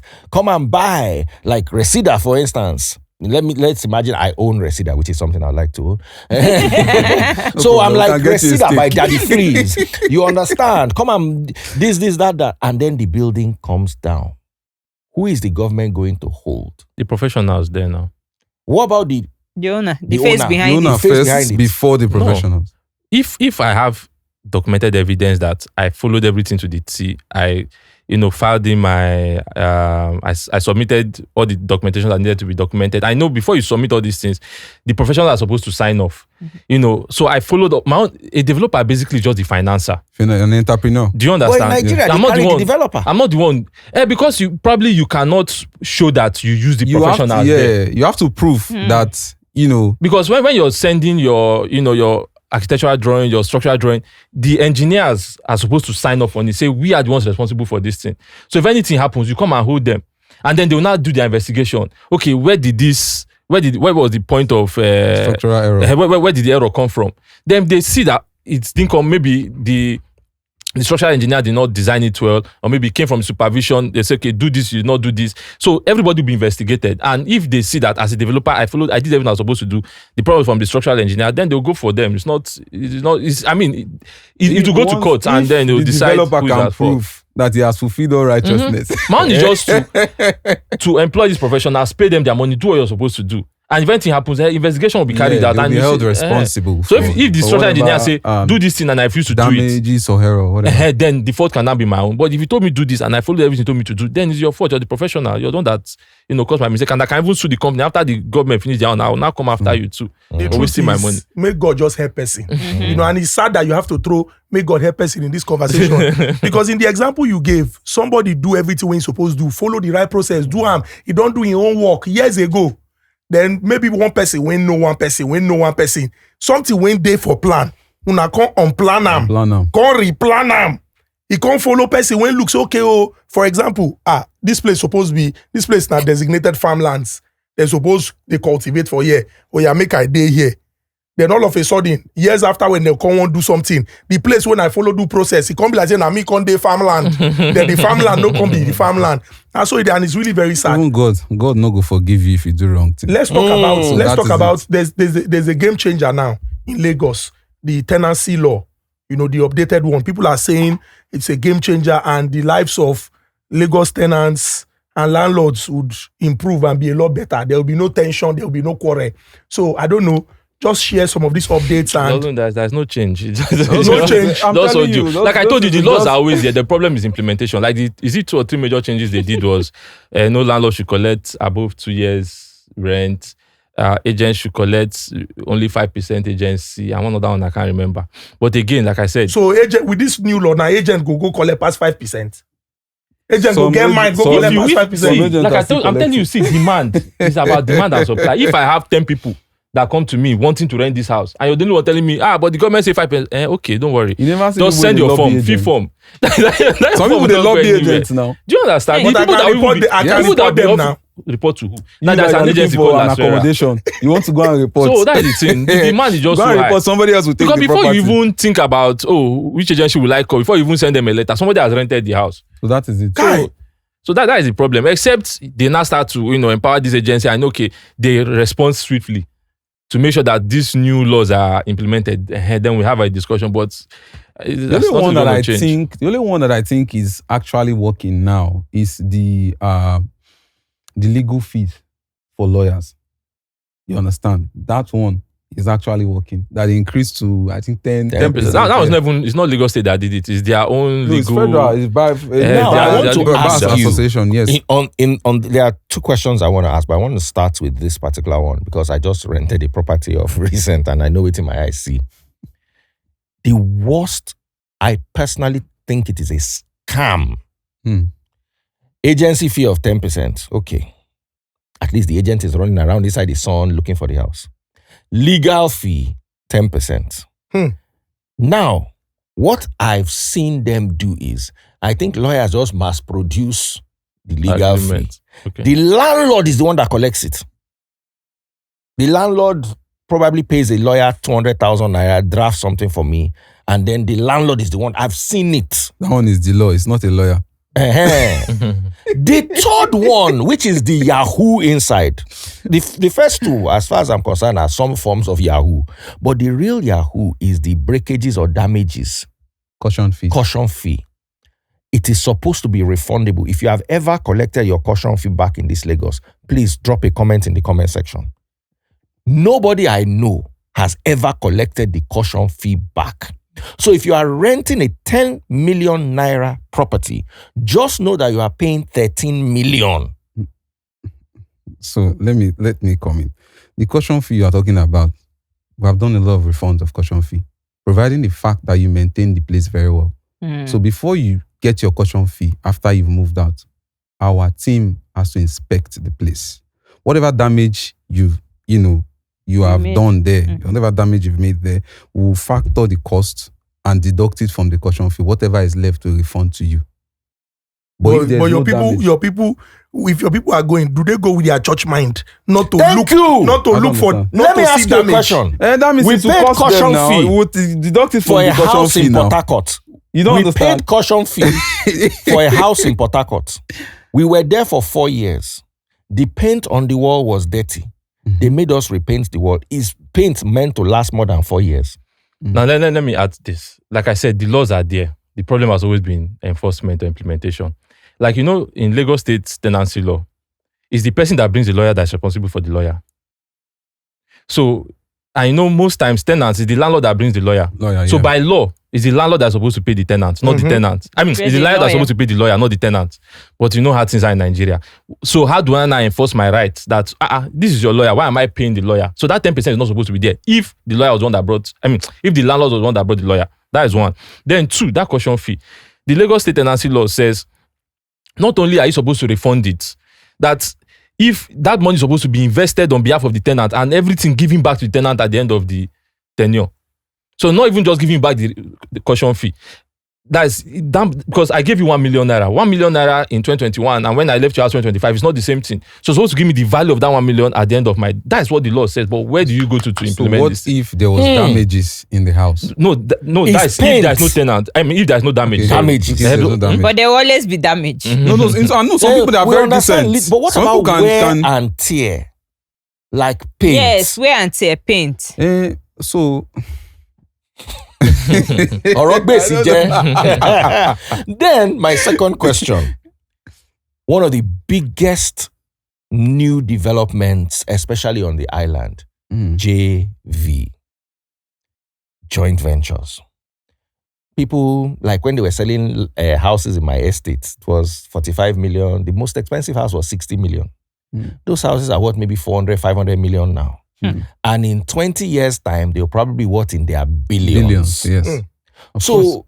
a poor man, for instance, or an average man who was able to gather 45 million, left the house for his children, but the house is now worth in the billions. And the children have no use for it. So they sell the property and enter a joint venture with a developer who will develop the property and then increase its value. What is your take on this form of business? It's I've been going on with. There's nothing. They don't sell it. It's something I've been going on for a while, right? So For many years, sir. For many years. Educate us. So it's basically a partnership, right? And it happens in places where the land value is expensive. So let's say I'm a developer. I want to build in Lekki Phase 1. Currently, Lekki Phase 1 sells for about 1.5 million naira per square meter, meaning 1,000 square meter land in Lekki Phase 1 is 1.5 billion.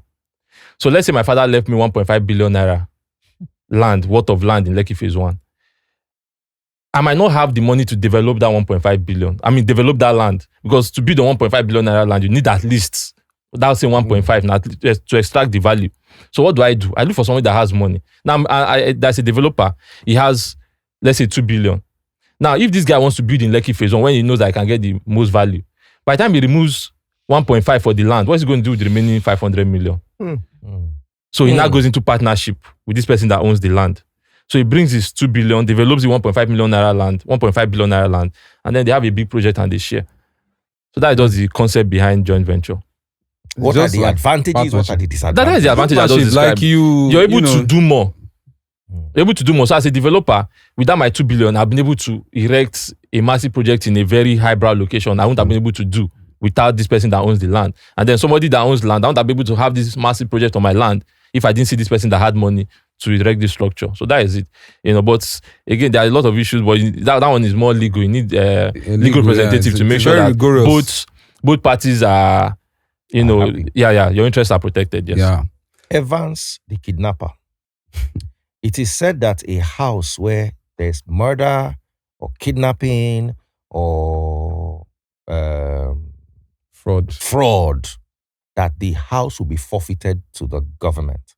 How is a landlord protected? For instance, you come to my house, you tell me, you show me that you work in an office, you show me everything, then you end up being Evans, the kidnapper. Are houses really forfeited? For instance, if a house is used for terrorism, all those things. We saw a house demolished in Ibadan recently. You're supposed to be inspecting it as a landlord now. I mean, I think it is every 6 months, but from time to time, you can enter the house and inspect. So there's no way the person slip through all the due process before entering, and then while they are in, you couldn't still verify them. I mean, if you can go down for it. So you're supposed to inspect the house. Inspection, even the security you have there as well, I'm not saying mistakes cannot happen, but you're supposed, it's your house. The law gives you the right to go into the house from time to time to make sure that this person is taking care of your house and you're not doing anything illicit. And if you notice anything, you report to the authorities. We even get complaints from some, fellow tenants. Like now they say, there's a house that was used to do drugs. If I inspect the house as a landlord, do you think I will not see the lab that they are doing the drugs? The signs will be there. So you surely see it. So. Very true. So, I mean, there's a particular term that is used frequently when we talk about real estate in Nigeria. Luxury. And this thing don't make plenty people vex. Maybe the people when they call out when they this business, now because they always use luxury. When they describe, they'll come look South African luxury. Look American luxury, because he says like this luxury is not luxury. But there was a video where you addressed that issue about the cost of real estate, and you can't use Dangote do example and Dangote cement. Dangote they were in the, you can't bring them into that conversation. I would like for you to expatiate and just make it clear.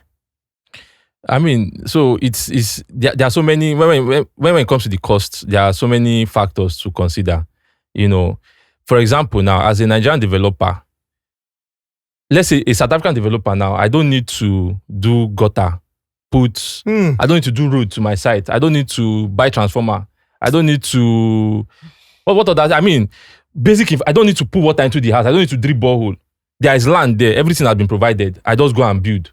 So for a Nigerian developer, that cost of infrastructure is already there. Then you are talking about the Dangote issue. Now, when you look at the cost of cement, right? If you look at Dangote's financial records, you see that the profit margin he makes in Nigeria is almost double what he makes in other African countries. Yeah. Not abroad though, other African countries. His own country. Yeah. Absolutely. Nigerian cement manufacturers make the highest profit margin in the world. I posted the chart that time. You see those from India, Indonesia, China, they're making, let's say, 15-20% profit margin. Dangote makes about 45-50% profit margin on his cement. What? So somebody's making that money and then you're not coming to blame me that the house is expensive. When you know that cement is one of the major cost components in the building. So I'm sure that's what you are referring to. So there are so many other factors. So the cost of construction is high. The cost of infrastructure is there. I've not even talked about the cost of funding. If you go and try borrowing 100 million naira from the bank and see how much they Interest tell you to pay back. In 3 years, we are paying 200 million. Do you understand? Interest rate, yeah, that's So I have to factor it in the building. I have to factor everything now. There was an incident that happened. This one was just on Sunday. A man, he reached out to me. We were just discussing. He built in Lekki Phase 1. This was his first project. And because it was his first time, now he was just taking his time. He didn't understand the intricacies of the business. So he sold the house for 1.5 billion. He thought he made a lot of money. The issue now is that he cannot buy land in Lekki Phase 1 again. Now, if he knew what the current cost of, if he understood the business and knew that, you need to factor cost of replacement, he wouldn't have sold that house for 1.5 billion. But somebody sees him now selling that house for 2 billion. They'll say, the house you sold, you built for, let's say 800 million, selling it for 2 billion, you're a thief. Go and buy Lekki. So are you telling me that, once he builds this one house now, he will not build again? So you need to also factor in cost of replacement. So these are the things that make our cost ridiculous, I think And I've always said it. If you still insist that these guys are making a lot of money, enter the business. Bring your money and come and make it. Run them. Do you understand? Bring your money and come. Because you see a lot of ladies now doing hair because there's obviously money there. It's easy. So bring your money. There's money in real estate. Money laundry. There's so many. So come and launder. Come and follow us and launder the money too. Sorry. So Yeah, so I think I will also have to add to, what he said. I think part of his question was talking about luxury property. We understand like the economic, the economy has a huge factor. It plays a major role in terms of building construction and all that, which is the cost of cement, the cost of reinforcement rods and all that. But another major problem I think I have with this word luxury that has been so watered down, you understand, is they even call basic houses luxury. Because of colored lights. So my point is not the value they place on it. My point is the finishing. Yes. You are in business. You are ready to put in whatever markup, you whatever you spend on the property, you put up a markup and whatever you get in return is your business. But the finishing that, they do and calls it luxury, that's where I have a problem. There are some property, they are good. You can call them luxury. But why some, they will just do like a 4-bedroom semi-detached or, 4-bedroom fully detached and call it luxury. And those things are actually not luxury. Let's not abuse the word luxury. We understand luxury is, to some extent, luxury is an illusion, right? But I swear. Luxury is an illusion. Yeah.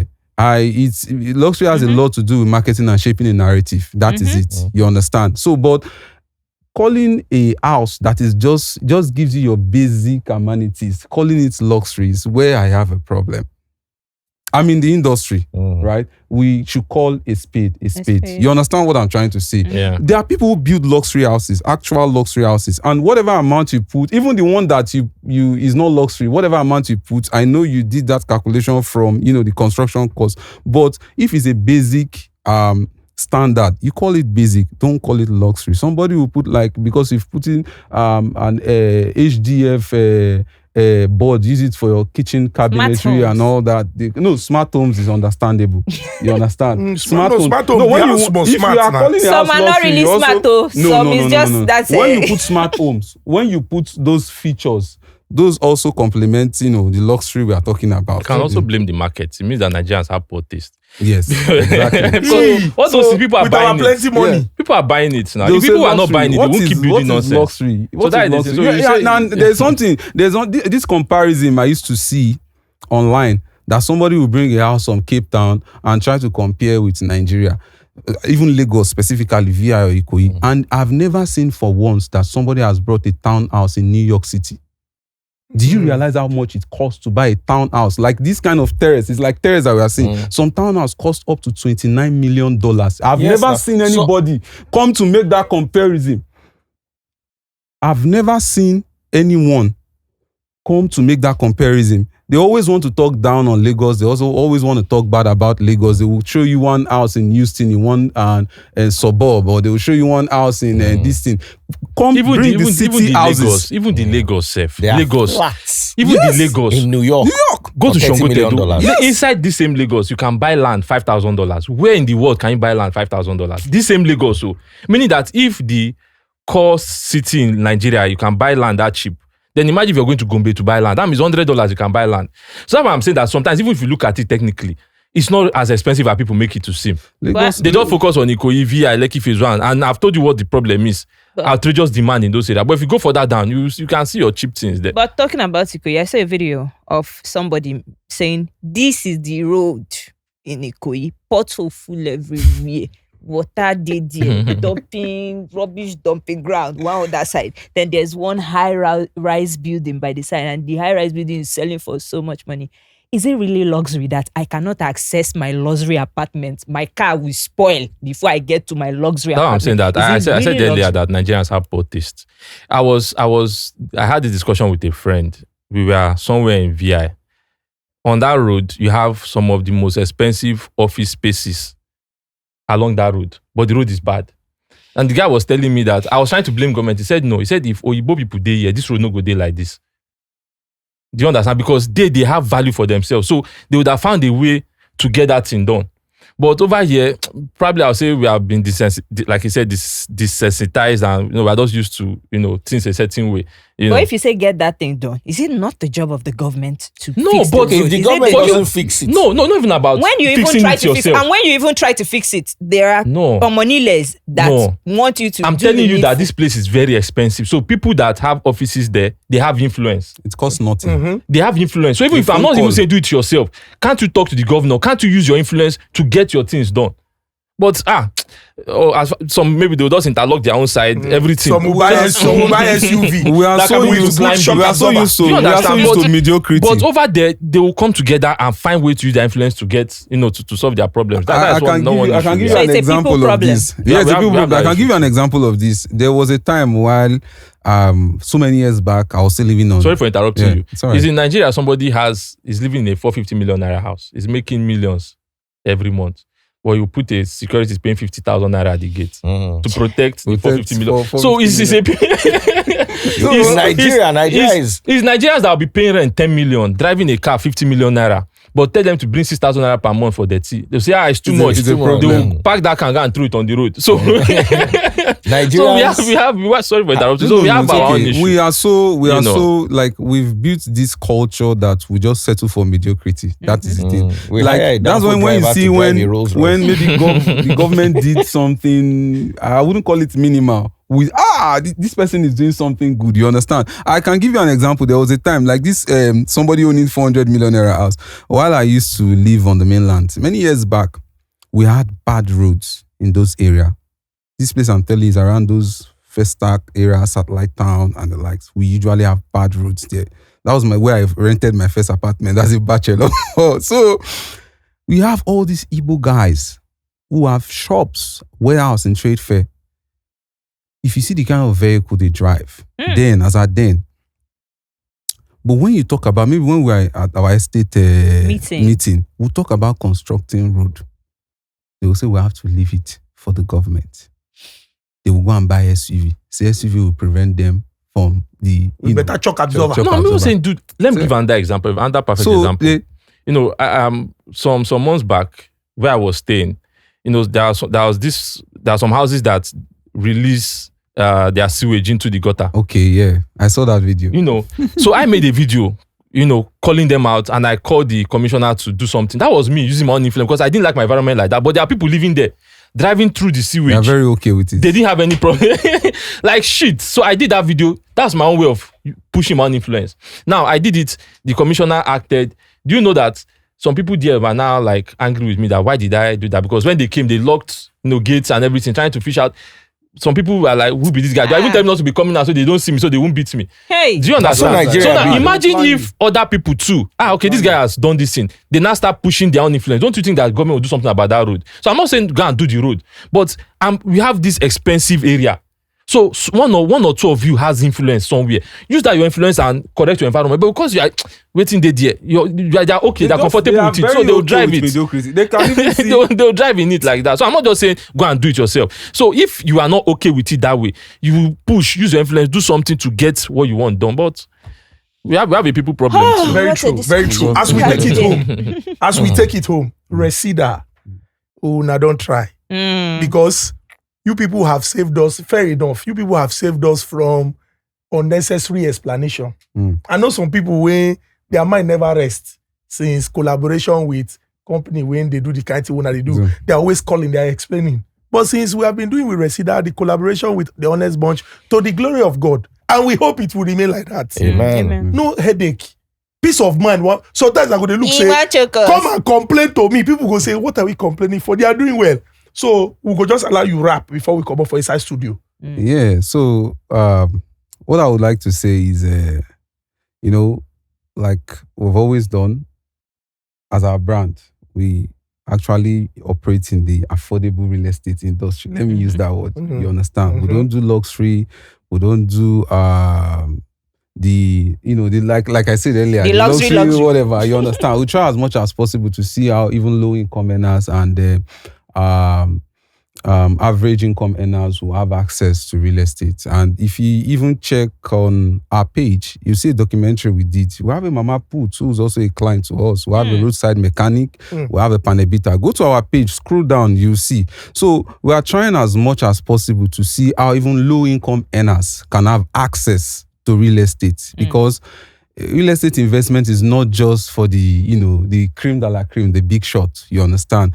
Everybody needs to have access to real estate. Even as I speak to you, we are currently working on a project which is going to be launched by January. It's an affordable bungalows.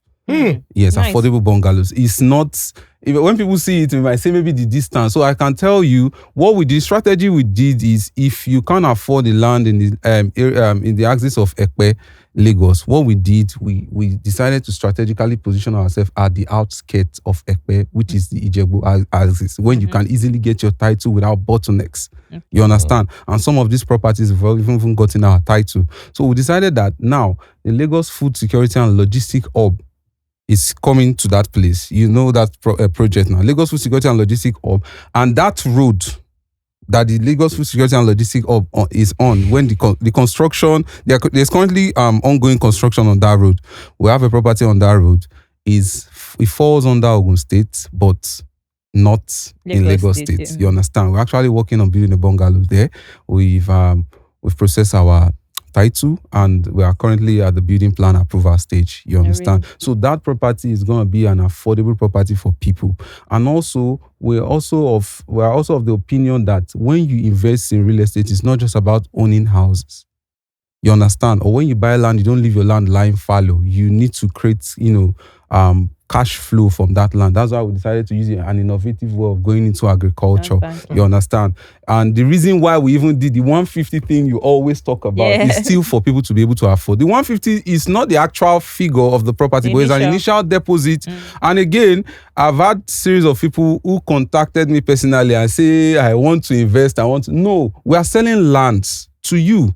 You own the land outrightly with a certificate of occupancy, a residential certificate of occupancy, but we are going to help you cultivate crops on that land, which every harvest cycle you generate. Make your money. And while you wait for value to appreciate. And also, it's not just a farm. We're also working on building a resort there too. Rockview. Because yes, Rockview Farms and Resort. And that location is where you have the Sokoto-Badagry Expressway, which is going to pass through your state. That's number one advantage. Number two, we have the Iyake Lake. In the world, we have two suspended lakes. One is in the United States, Colorado, and the only one in Africa is in that community. What Number community three, is that? Ado Hawaii in Oyo State. Oh. Yeah, then number three, you also have the largest cassava to sorbitol processing plant of the whole of Africa. You know what sorbitol is? Like Every toothpaste you use is like a sweetener. It's in the toothpaste, your lager beer. Even they use it for syrup.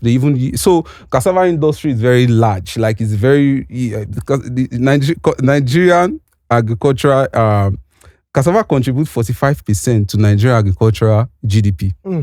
And cassava, world estimate of cassava is over $200 and something billion. So the question is, how are you taking advantage of this opportunity? Then you still have palm. Imagine owning a palm acre, right?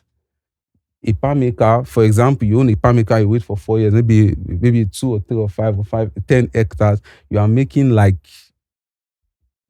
10, 15, 20 million annually from that. Oh my God. So those are ways, innovative ways we are trying to see how we can make the affordable property more lucrative for our clients. You understand? So that's just all I can say. Affordable property, I've been an advocate for affordable property, how we can better. I know in this Lagos state, you can still get affordable property, but with through mortgage. You understand? But this my man here has a... No, he's like, I call him the Lagos king for now. You understand? He's ready to fight all the battles. He's ready to all the basketballs. So that's just about it. If you are looking for affordable property without stress and with a good title, and also you don't want to be bothered about, oh, I invested in this place, I have issues and all that. You look out for Resida. Oga Abdullahi at our CEO Resida. I don't see him face now. This one no be the people when they dodge or when they hide. So now see say anything whether they do, their hand clean. Duru, thank you so much for coming around and for spending time. You do a lot of advocacy, sharing. Not be by force say you go share, but you do it so that people who want to learn will definitely learn. I would like to encourage people, I beg. We know say some people their own na sensationalism, propaganda, misinformation, information when no correct, none they like put out. You can sieve these things. Follow people like Duru when get the information and when they're willing to share, so that you go also learn from them.